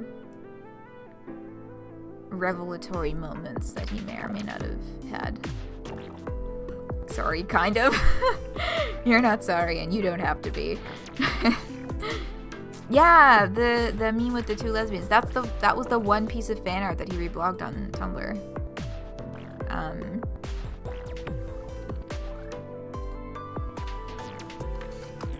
There's a link to the original post, rather than what he reblogged, just in case he like deletes it later or something. But yeah, wait, let me get this on screen. Let me get this on screen so the people can appreciate. Also, this song, fucking excellent. Holy shit. There we go.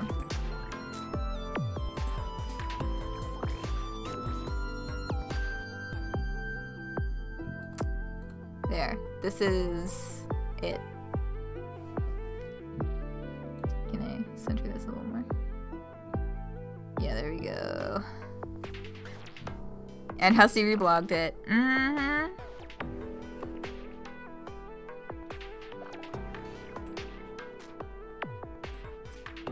Yeah, excellent piece of art.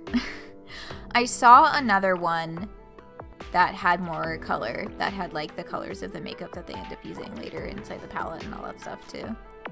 Because I mean, like, of course this would be what people would think of. God, it's so fucking gay.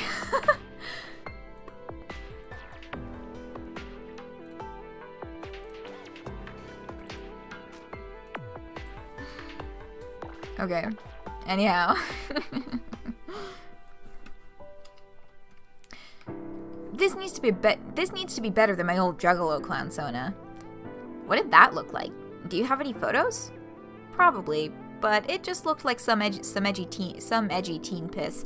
You don't need to see that shit. It will contaminate our results. Didn't you also cosplay a long time ago? You should be an old hand at this. Maybe you don't even need my help. Yes, I did, when I was a kid, but you don't have nearly the amount of gray makeup it would take to duplicate those results. Huh? Never mind that. We won't be speaking of that.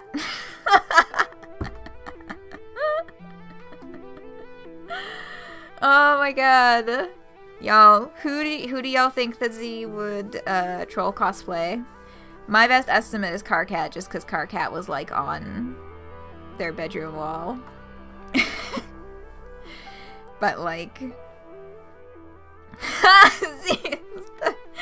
Terrazy cosplayer with the Sharpie bath. Oof.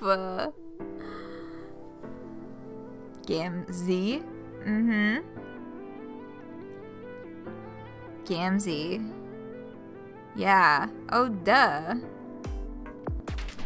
Hindsight, that is a much more obvious answer. I immediately went to Carcat because of the wall thing, but like, Gamzee? Oh, yes.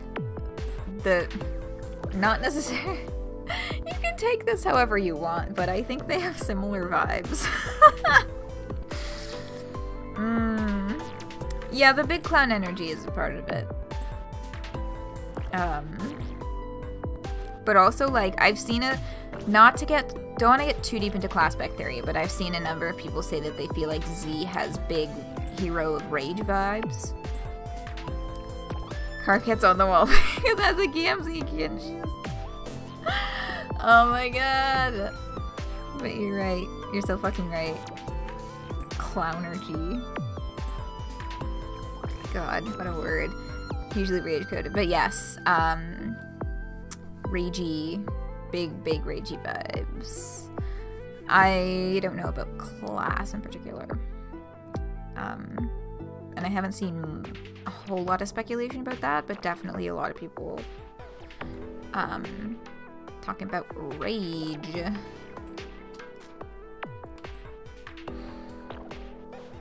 I just want to make some cool clown shit happen here. I think I want to do something with Z's. Z's? Like my name? Oh, yeah! Here, let me try something. Oh, actually, that's fucking sick. You like it? Yes, I do. Abs for a ridiculous bimbo, you can be a genius sometimes. I mean, I did graduate from Harvard, you know. Yeah, by fucking all the professors, right? Well, yes, but isn't that what a genius would do? Makara's a side aspect of things, yeah. You're secretly Andrew Hussie. Oh my god. You never class spected hard about class stuff.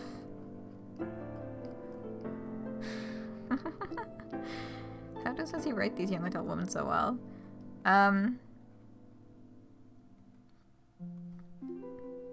His friends, I guess. I mean, like, Aisha was the editor for this, and like, so much about Abby and Z's conversations feels like literally just Aisha's Twitter. You know what I mean? There's definitely strong Aisha vibes coming off of this as well. And, you know, not unwarranted, with them being the editor. Yeah, I rest my case. Here, let me mess with this some more. Aw, look at you. This is so cute. It's not supposed to be cute, though. It's supposed to be badass. Well, it's that too, but mostly it's cute, because I know who's underneath. Oh, gee. What? I don't know. I can't. Maybe my clown zone is working too well. You're already hitting on me.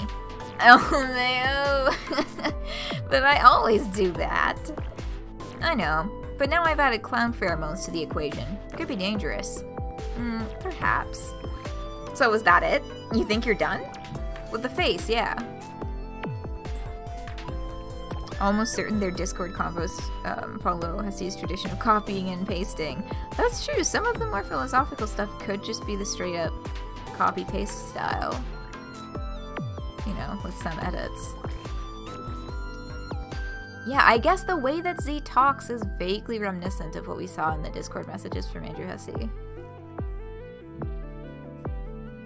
Hussie's truly in touch with youth culture. Missed this, but that's exactly what you're saying. Thinking during your own stream.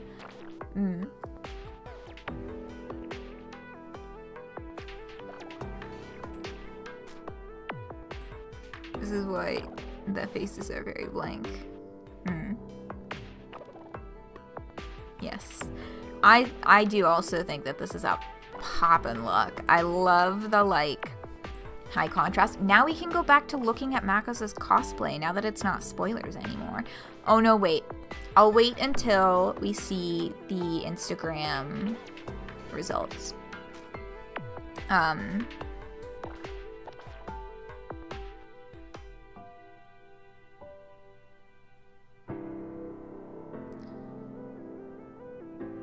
Yeah, sorry, I just completely fucking zoned out for like a solid chunk of seconds there. Yeah, we do eventually get to see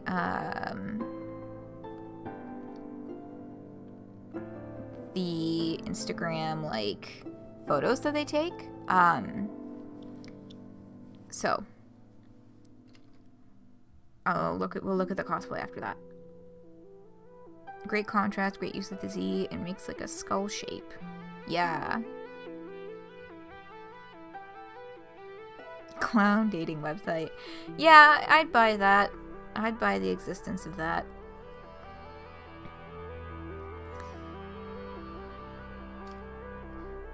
But obviously I need some new ensembles.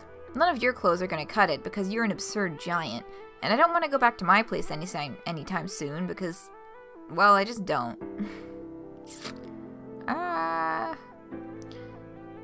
We could always go shopping this week.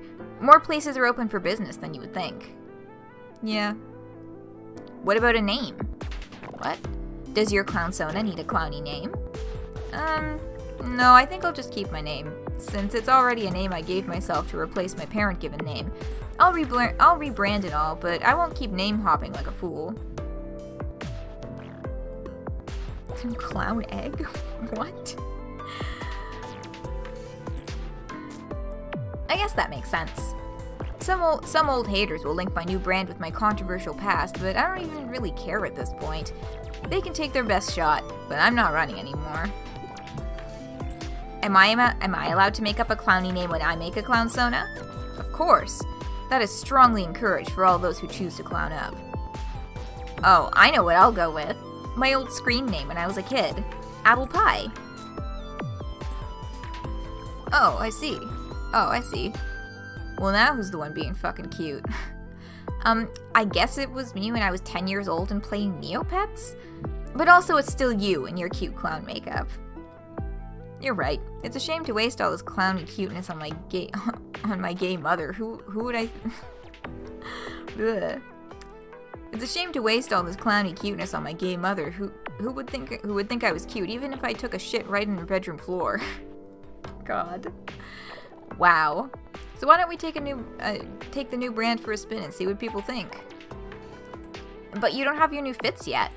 Whatever, I'll just take a headshot selfie. You want in on this? Lol, okay. Cute. Okay, what's happening in chat? I see a link. I'm looking forward to Abby's clownsona later on. Oh. Clown egg.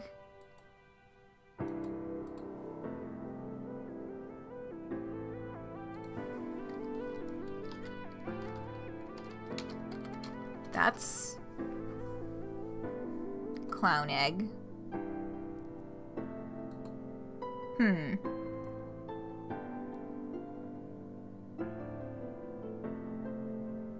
Makos taught you this cursed lore. Clowns get their own customary egg where they put their unique face paint on them, and they keep it in a museum or something?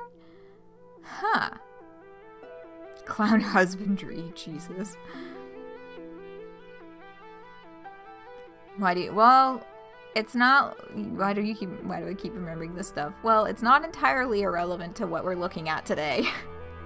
So I think it's fair.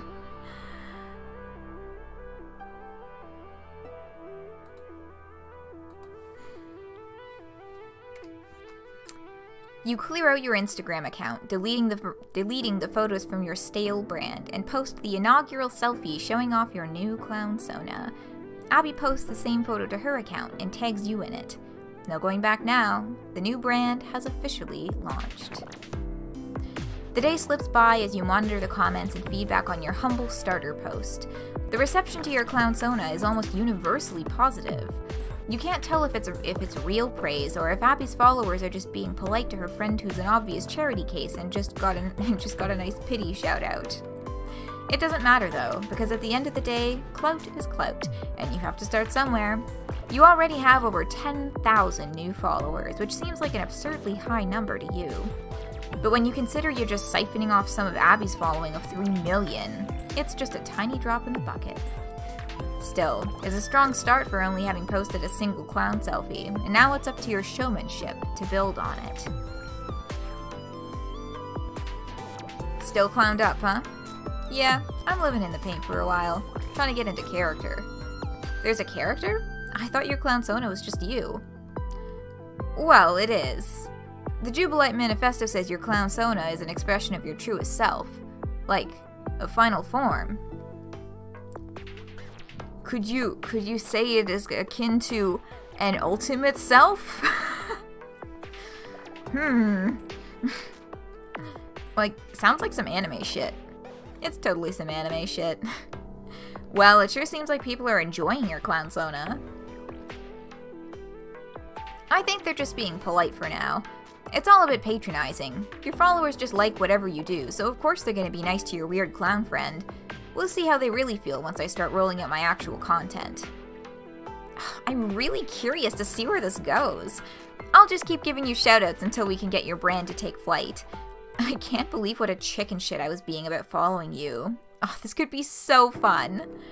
The losers who'd have a problem with me supporting you aren't even worth consideration anyway. Yeah, basically. And besides, nobody's even said anything yet. Maybe because nobody has connected with my previously problematic identity yet? I suppose that is one advantage to clowning up. You keep the old haters guessing.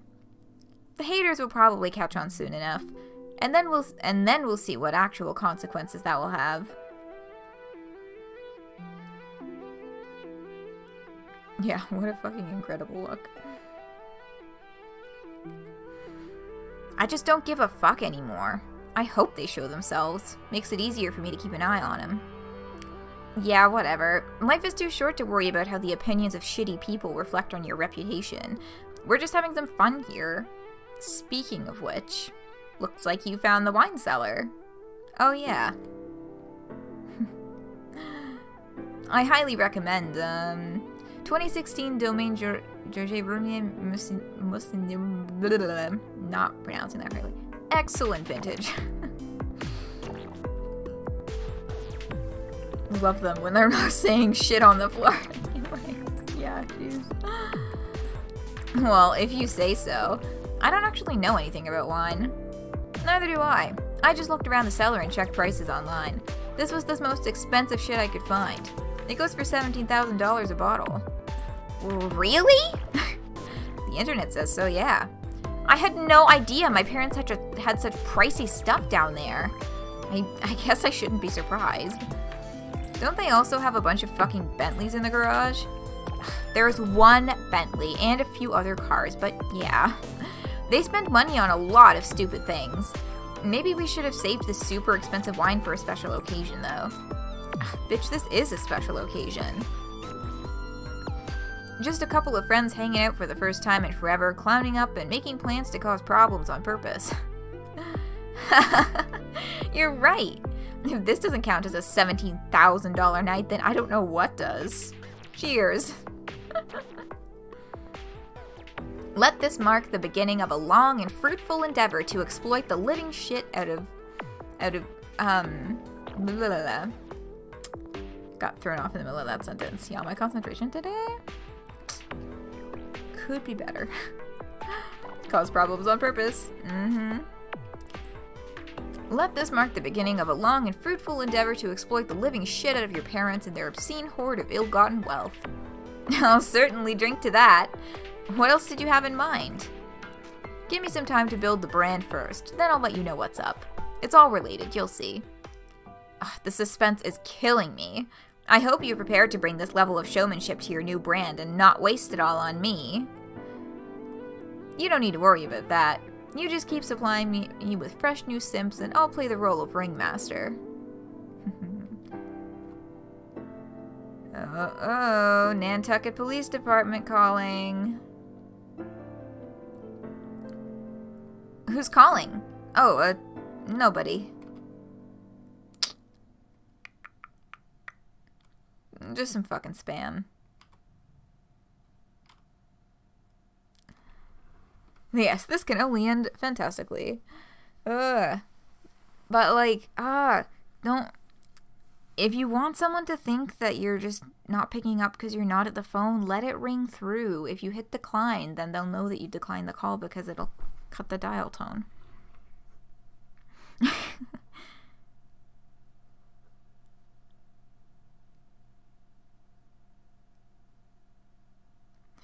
But yes. A cab. 1 week later. Z69 Clown Border 420, 509,000 followers.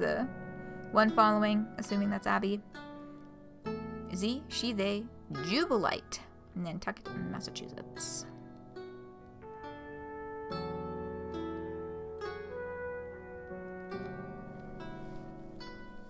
Y'all were thinking about that too? Yeah, the real Instagram actually updated, but like, here's the, okay.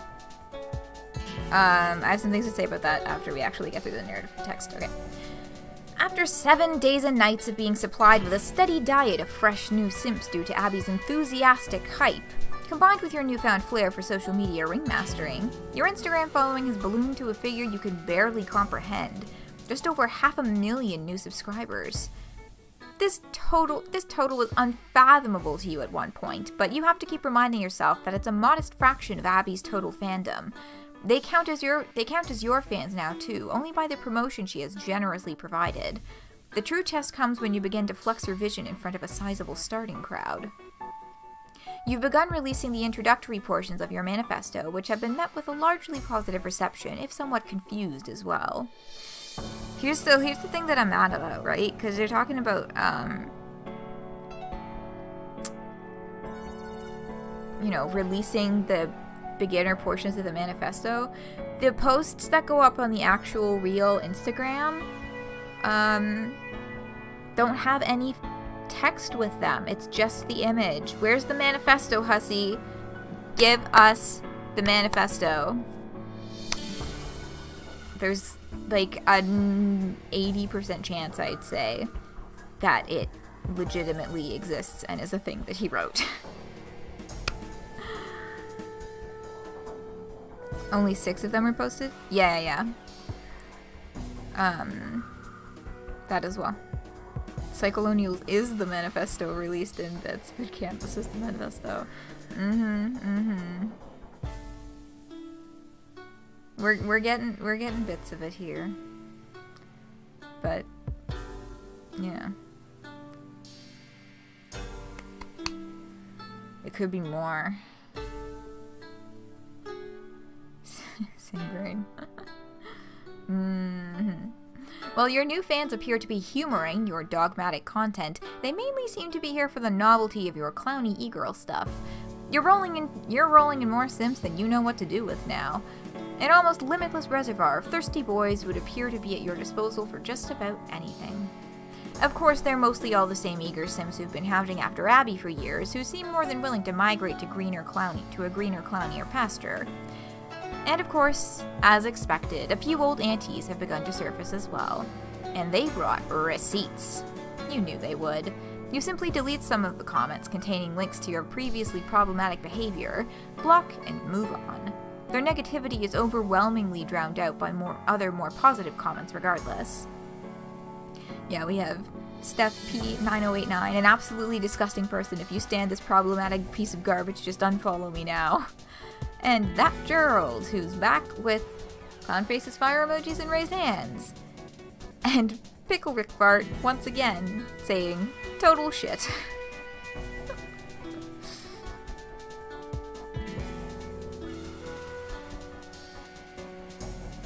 You want to bully his acquaintances into getting you the real actual 100-page PDF document he wrote for a handful of the panel jokes and problem sleuth. Yeah, what document is that? Like, is that a separate document from, like, the science FAQ, because I know that's a long one, too, with, like, all of the actual legitimate math as to how all of that end of problem stuff would work with electricity.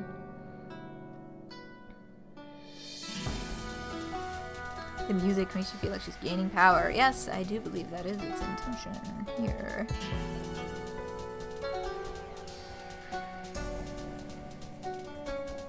This is a relief to see, and it helps you rise above the hate. But you don't rise above it before you take note of every single hater and anti who smears you in your comments section and elsewhere. You make sure to maintain a thorough list of every nasty piece of shit before you block, move on, and benevolently rise above the noise. They are nothing to you now, except motivation. See, so we have Candace Schmandis from the previous volume, Pickle Rick Fart, Eric B0452, also familiar name, NB Garfield, Staff P9098, The Catra Kinney, Horniest Bojack, Softboy Makara,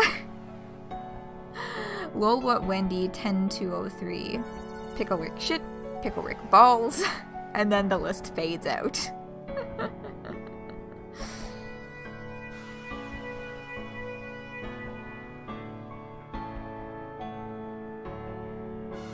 Oh, the Four Kingdoms Treaty! Oh my god, I would love to see an actual fucking document of the Four Kingdoms Treaty.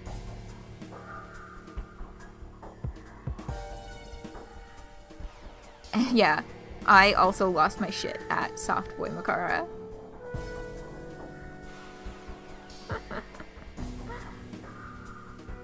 Yeah, and like the variations of Pickle Rick names.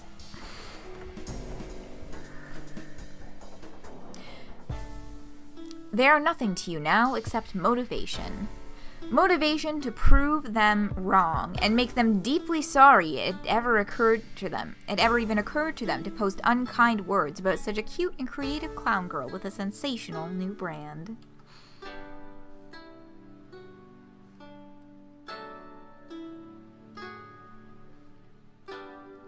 You're on mobile, so it looks like the chat names are in the B column.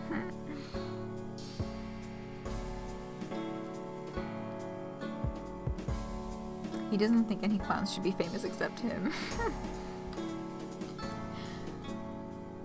Your sharp rise on the coattails of your famous friend has all been good fun to monitor, but the fact is, you've barely even begun revealing the good shit. And before you start that stuff with your new fandom, you'll need to make sure Abby is up to speed on the next phase of the campaign. Abby, we need to talk about Pranxis. What? Pranxis. It's the first critical piece of Jubilite doctrine I'll be unveiling soon, but you need to know about it first, and much more importantly, you need to practice it. I do? Why? All blocked, none of us are free from sin. 300? What? Where are y'all getting this info? Goddamn. Because pretty soon this movement is gonna need money. And I mean an absolute fuck ton of money. As generous as you have been with your credit cards helping me buy new clothes and shit, that level of financing isn't really going to cut it. But one of my credit cards has $1 million limit. Wow, a whole $1 million. That's cute. Cute? Z, you drive a fucking Kia. And yet I am the one with an exceptionally refined palate for expensive wine. And I also know $1 million is a bullshit chicken feed number. You need to start thinking bigger. Maybe you should try to relax. Your account is off to such a good start. Between the two of our accounts, we could pull together some really good revenue streams. If you start stressing out about how it's all chicken feed money or whatever, you won't have any fun. Wasn't that the point about all this? To have fun? Abby, you still don't understand. Pranxis is the very essence of having fun. And the more money you make, the more it multiplies the fun you're having. Okay, I'm sure that's true and all, but that's one of the points I've always been trying to make with my parents. I've already been doing some serious numbers. I know I half-assed my business degree, but I've actually been able to translate my following into a pretty profitable situation while having a good time doing it. So my parents can both go eat shit about my bad career choices. Yeah, on the topic of your parents, that's what this is about. I thought this was supposed to be about Pranxis. It's also about Pranxis. Well, what the fuck is Pranxis? Your brain is remembering things. Ah, that's fair, that's fair. Love it when the brain remembers things. Hasn't been happening to me very frequently lately. Pranxis is fucking everything. A mission-critical plank in the Jubilite platform. A central pillar, actually. It's what most of my manifesto-sanctioned clownery revolves around. It also happens to be the key on how I start bankrolling the fuck out of this jam.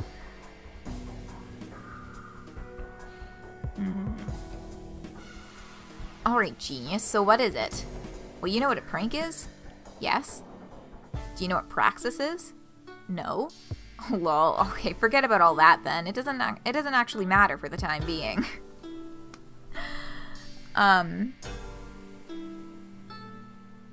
Pranxis, if I do recall correctly, would be, like, physical, actionable plans related to furthering a political movement. Right? It's one of those things that, like, if you were to show me something, I could probably say that it's praxis, but also... Yeah, practice as distinguished from theory. Okay, so I got a little bit more specific than the actual definition, just because it's usually used specifically within that political context. But I am being informed that the definition, formal definition, is just practice as distinguished from theory. Yeah, praxis is action. Yeah.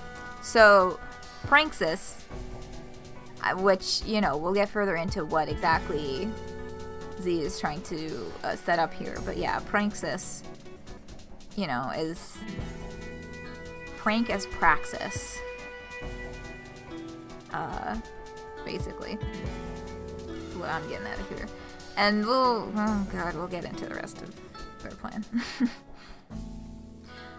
Let's talk about your parents. If you help me out with this, then that'll be your first real-life lesson in Pranxis.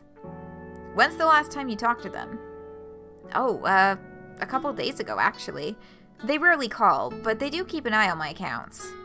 And I guess they noticed I've been doing something different lately, lol. They sure do hate your crazy socialist diatribes. But I also have them believing this is all just an act to own the libs or whatever. Like, good for ratings and all, but down the road we're just gonna fuck with people about it. Turn it into a racket or something. It's just easier to deal with them if I tell them things like that. They think it's a good idea in theory, but wow, you sure do rile them up. This is all incredibly good, actually. Abby, you didn't even know it, but you're quite naturally gifted at the art of Pranxis already. I am? Yes, this is perfect table setting. Prepping the marks and all. So I don't even think I have much explaining to do here. I just need you to call them again soon.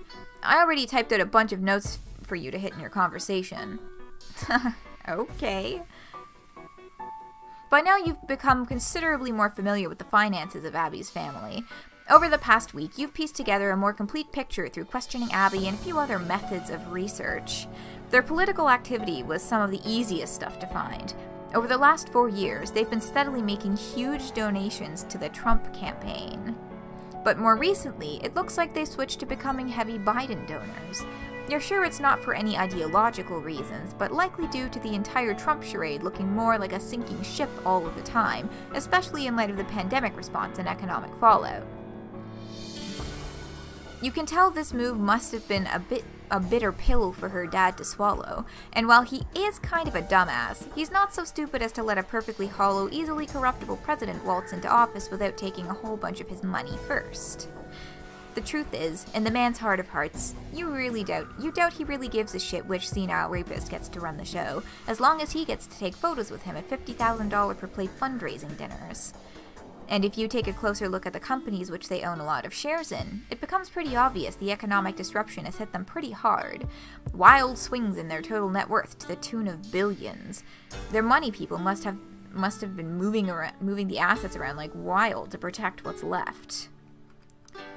It's hard to pin down their total net worth given the complexity of the holdings, but your recent estimates have it somewhere between $20 and $30 billion. But probably not for long, depending on the economy, of course, as well as what you and Abby can manage to put into motion with your revolutionary new philosophy known as Pranxis.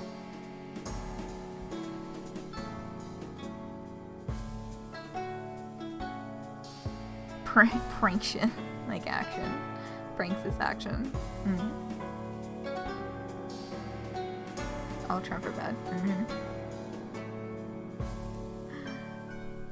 Okay.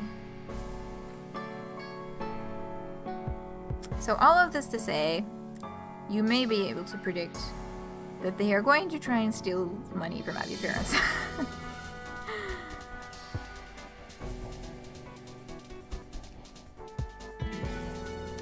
So I just had a pretty long talk with them. They were really surprised I called, but happy to hear from me.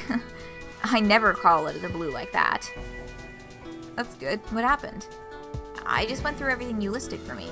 But naturally, you know? Which meant I had to talk for a long time, just bullshitting away with the small talk. So it didn't seem suspicious. That's great. See? I told you. You barely need any coaching at all. LMAO, come on, Z. Why are you so surprised I'm good at working my parents? I've been bamboozling these people my whole life. I bet. Go on. I finally got around to bringing up the Bitcoin stuff again. Actually, it was really smooth because I already brought it up. What? Like a year? What? Like a year ago? Remember that? Yeah, because I told you to. I know! Have you really been planning this for that long? At the time, I thought you were just having me do it as a goof. It was a goof, but it also served the double purpose of laying the groundwork in case we ever wanted to finally make all this stuff happen. That's how you have to do it. Think long-term, and just make the most of the future opportunities as they present themselves. Or create those opportunities, like we're doing now. Yeah, so I started babbling about Bitcoin shit again, per your notes, but I feel like I don't know what I'm talking about when I get into it. I know you don't. It's good you sound a little confused about it, because you are. You're not supposed to be an expert. This is just stuff you've been reading up on a little. All you're doing is priming them. Right. So are you really gonna hack all my parents' money? Like, that wasn't just more of your outrageous bullshit all this time? Abby, this is what hacking is. It's like 90% social engineering. You need to be patient, plant all these seeds along the way, set up the points of psychological leverage. And when the time is right, you have like a little bit of low-end programming ready to go. This is all a lot easier than it sounds. Fashion girl. Yeah, that t-shirt. What a look. I think that's a horse on it. Maybe.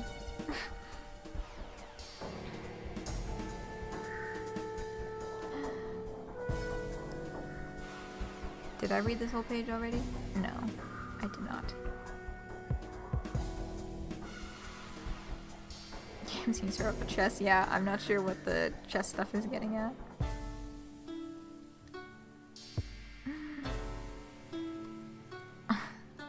Yeah, I've been doing a bunch of stuff already. Well, I bet you have. Over the last week, I've been micro-targeting your parents on Facebook with ads for Bitcoin shit. Oh my god. For the service I want them to be using, of course. It's a real service, deals in high-volume crypto transactions. The point is to get them to do real shit first, then get tricky with it a little later. Okay. I've also been emailing them shit that looks legit enough, kind of bombarding them with info. Offhand testimony from trusted people, other rich fucks spooked about the economy, and now you're one of the human lovers too. When the time comes, you're the one who pushes them to make the final move. Who are the trusted people? I mean, they're fake. It's all just me. I started a few fake chain emails. You know the ones boomers love to reply to and forward around. It's like catnip. They can't fucking help themselves.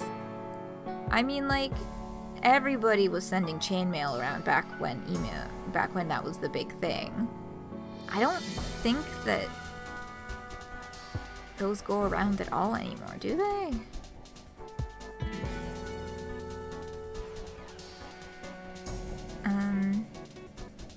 Fun 5G chess on motorcycles.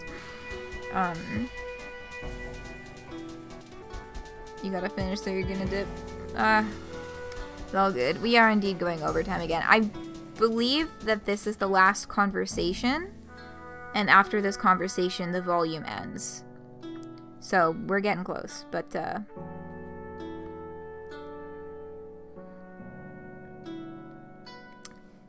Yes. Absolutely understood. Thanks so much for coming, Beef. I hope that you have a good restful sleep and that you are able to complete your assignment in good time. And that it, you know, the completion of said assignment comes easy to you. Yo, I gotta stop kicking stuff under my desk. I just realized that I was kicking, like, I was dangerously close to turning off the power switch on the power bar that my computer's plugged into. Leave it on to listen, though. That's sweet. Well, thanks so much for joining and have a lovely sleep. Aw, y'all are too much. Okay. Well, if we're gonna finish this in decent time tonight, I gotta keep on motoring through. Right, we were talking about chainmail. Now boomers are radicalized in Facebook groups, right? Yeah, Facebook groups are a part of it.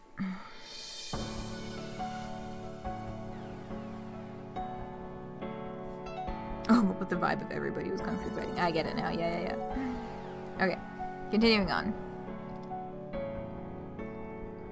Put a ton of crap email addresses in the recipient field, including a bunch of people I know they're acquaintances with. Nobody too close, but names of other rich people they'd recognize and listen to if they saw them babbling about crypto as a way to protect their billions in a dumb email chain. Hard to be sleeping. Speaking of sleeping. I've got a little bit more that I should finish on my assignment after stream before I go to bed. But I will also be sleeping pretty soon after we finish tonight. Oh god, I have work tomorrow. No, it's fine. It's fine. I'm not fucking thinking about that right now. Okay. Wow. I actually did this on a whim, being skeptical of the returns, but it's been working phenomenally. I got your mom to reply to one of those chains a few times credulously. I worked her a little bit with one of the sock puppets and some other rich dude she's met. It's so easy to get those names. The Republican donor lists are kind of a goldmine. Wait, you've been talking to my mom? Sure, why not? That isn't even the good part. After I got her interested enough in the subject, I had this dude kinda pull her aside. I deleted all the names from the chain and just worked her one-on-one. Got pretty flirty. Turns out your mom's a real saucy bitch. What? Bottom line is, she's sort of having an affair now. Sorry, Abs, your mom's getting a lot more side action from me than you could ever manage.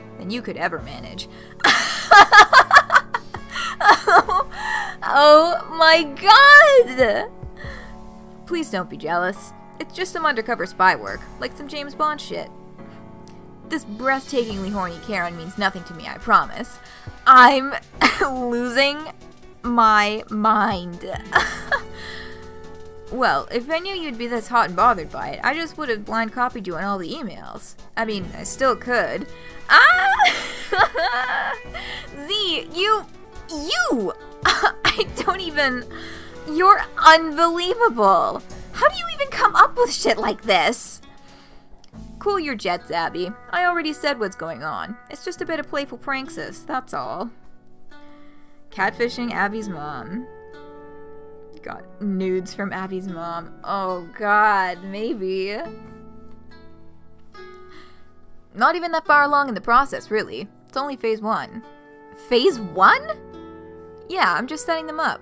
At the right moment, you, a trusted beloved daughter who is famous and influential, will knock them down.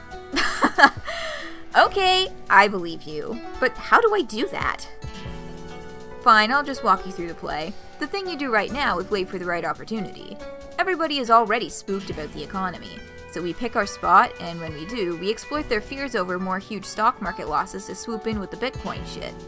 And I'll work my angles too, like your mom. The email chain Romeo says he just shifted most of his assets to crypto to ride this out, whereas you're coming at it like an heiress. Just say you're trying to do your part to protect the family fortune. You push them the same exchange site I've been pushing with my micro-targeting. So I get them to buy tons of bitcoins, and then you hack the coins?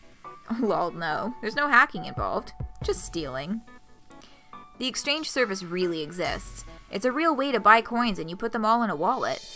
Their financial people will agree this is a sound way to do it. It's solid and vetted. I don't expect them to do anything with their money their money guys wouldn't sign off on, though. I don't expect them to do anything their money guys wouldn't sign off on. We just step into the middle of the process. The part where your dad stores the shit in the digital wallet. I designed a spoof wallet site that looks and functions exactly like the one on the real site he's buying from. Similar URL, even asks for a password first. Do you have his password? Well, no. Don't you see yet? These are all mind games. You enter any shit in the login fields and it works fine. But he will enter his real name and password, at which point the game's over. Once I have that, I can do almost anything. But it doesn't even need to stop there. He could even just go right ahead, feeling confident it's a secure site because it just accepted his password, and then he stores the coin data directly into my fake-ass wallet. At which point he has just fucking handed the coins right over to me. It's basic phishing shit. Usually people are more on guard for things like this, but not if trusted family members are sending them links being all like, "Cool, you're almost there, Dad. Now open the wallet. Here's a link to that." Yeah, I see. And once the coins are ours, that's it. Their money's gone. I resell them, move the money around a bit, stash it in offshore accounts. My guess is, if we pull it off, it'd be a long time before he even realized it was gone. If that happens, I don't know, just blame hackers or whatever. Well, hackers did take it. Exactly. So how much are we going for here? Like, all their money? Probably not. No way anyone pushing through a $20 or $30 billion Bitcoin transaction. Their money people would shit bricks if it was proposed. But you have to hype them up for as much as possible. Whatever their guys can agree to is a sound diversification policy. Okay. Z, what are you even going to do with all of this money? I have some ideas. Oh boy. Well, I can't wait to find out what they are. Ding dong. Huh? Who could that be? And a peek out the window reveals that it is, the Nantucket Police Department.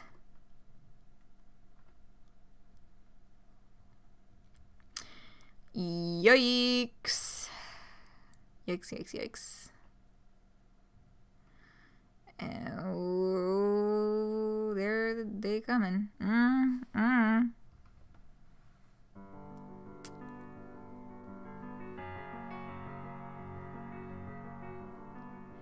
End of chapter 2. Whew. Some gold. Yay, Roxy face. You're expecting a clown-based theme park? To be continued. Check website for update schedule. No need. No, there will be an update next week. Actually, I should check the I should check the fucking website. I have no clue. I know that there's only 2 other weeks that are skipped. I don't think next week is one of them. No. The next week that is skipped is mid-March. on the 17th. March 17th is a skipped week.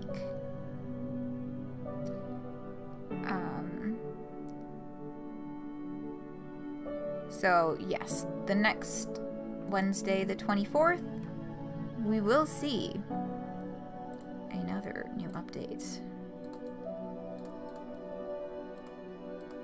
Did I? Oh, I forgot to put the links to the cosplay stuff. Yeah, so they are in a touch of trouble there.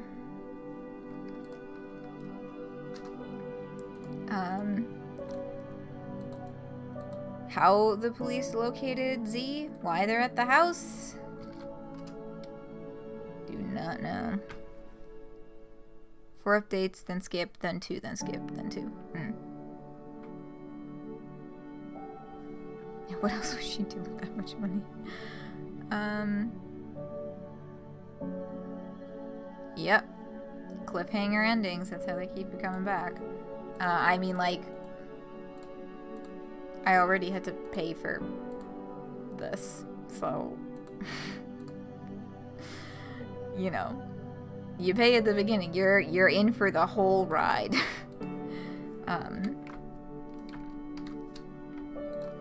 But, yeah, sorry, I'm just getting the link stuff sorted. We can look at that.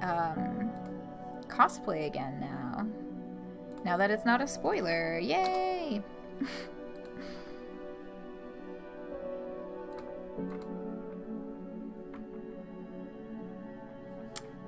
But let me get this on my own screen. There we go.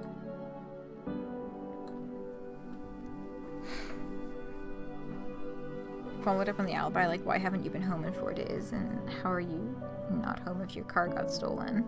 Uber. And the Uber records are there. Yeah, that's easy to deal with. But I think they check earlier than day 7. Yeah, so, like, we'll have to find out more about that as it occurs. But yeah, that is curious. This, like, how the fuck did they locate Z? They were bound to eventually. Really. But yes.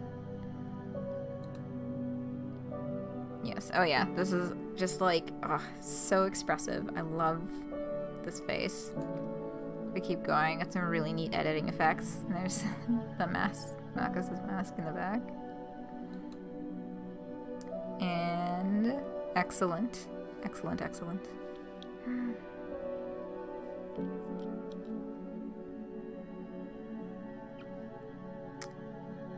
Speaking of money, cops do get a lot of funding.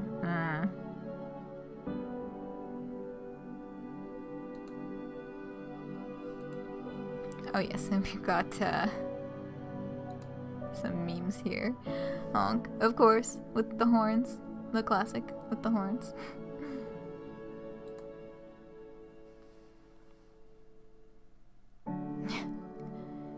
Yeah. Oh, haha, is that your dick? Bro, you're so hot, that's so huge. But behind it is like, give us your credit card. You want to give us your credit card so badly.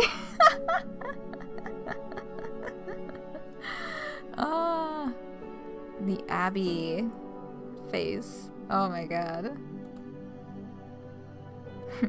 Eat the rich. What a... so expressive. I love this cosplay so much. What a perfect meme. Yeah, exactly. Just put in those wacky digits. Dean's getting into character. Yeah, both of these. Excellent, excellent, excellent, excellent. Amazing, amazing, amazing, amazing work. Fandom is going to turn Z's scam into something cartoonishly transparent, aren't they?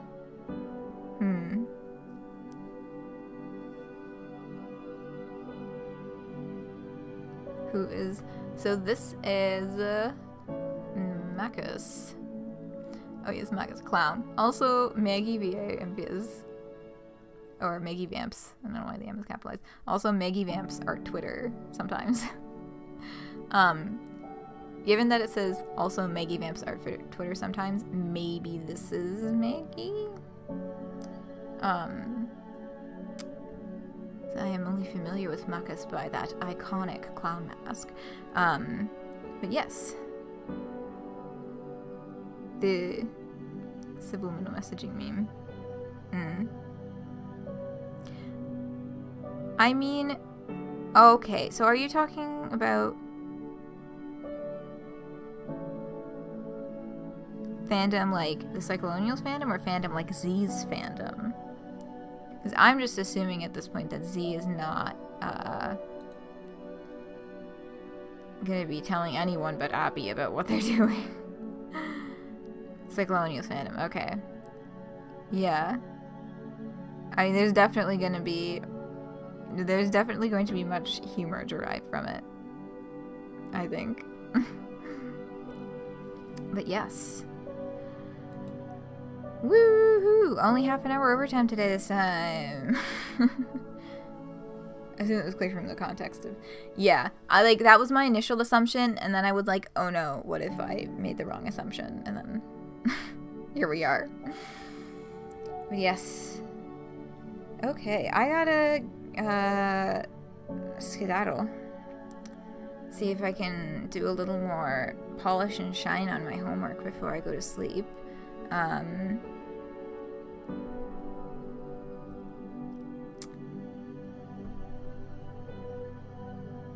I zoned out. Oh, I'm gonna have so much fun trying to do homework.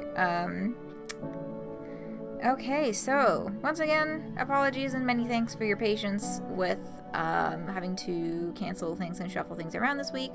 Ideally, next week will resume normal schedule.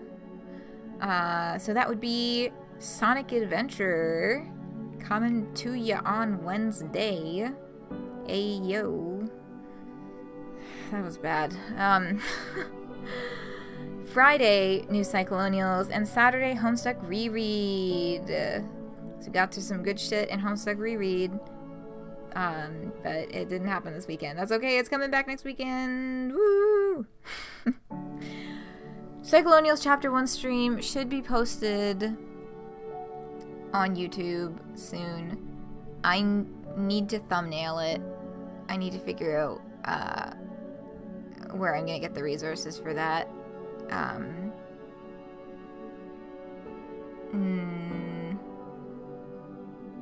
I might end up just having to screen cap the game, even though that sometimes turns out lower quality, but it's fine. It's not like it's a very big image anyway.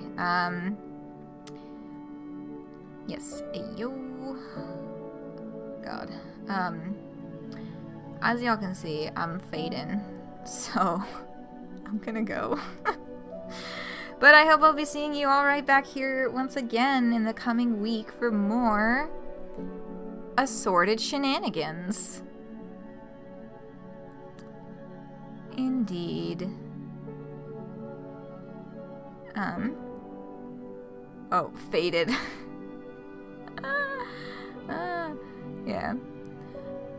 I am not faded. I am fading, though. Fading into a foggy, sleepy state. God, I'm fucking hungry. I should probably have something to eat. But also, I don't want to eat too close to going to bed. Anyway, now I'm just talking to myself. Now I'm just fucking talking to myself about my evening plans. Okay, it's time to go. Thanks for hanging out, and I hope I'll be seeing you right back here for more shenanigans. Hope you all have a lovely, sweet rest of your day, whatever you all may be getting up to. And I will see you all around. Good night.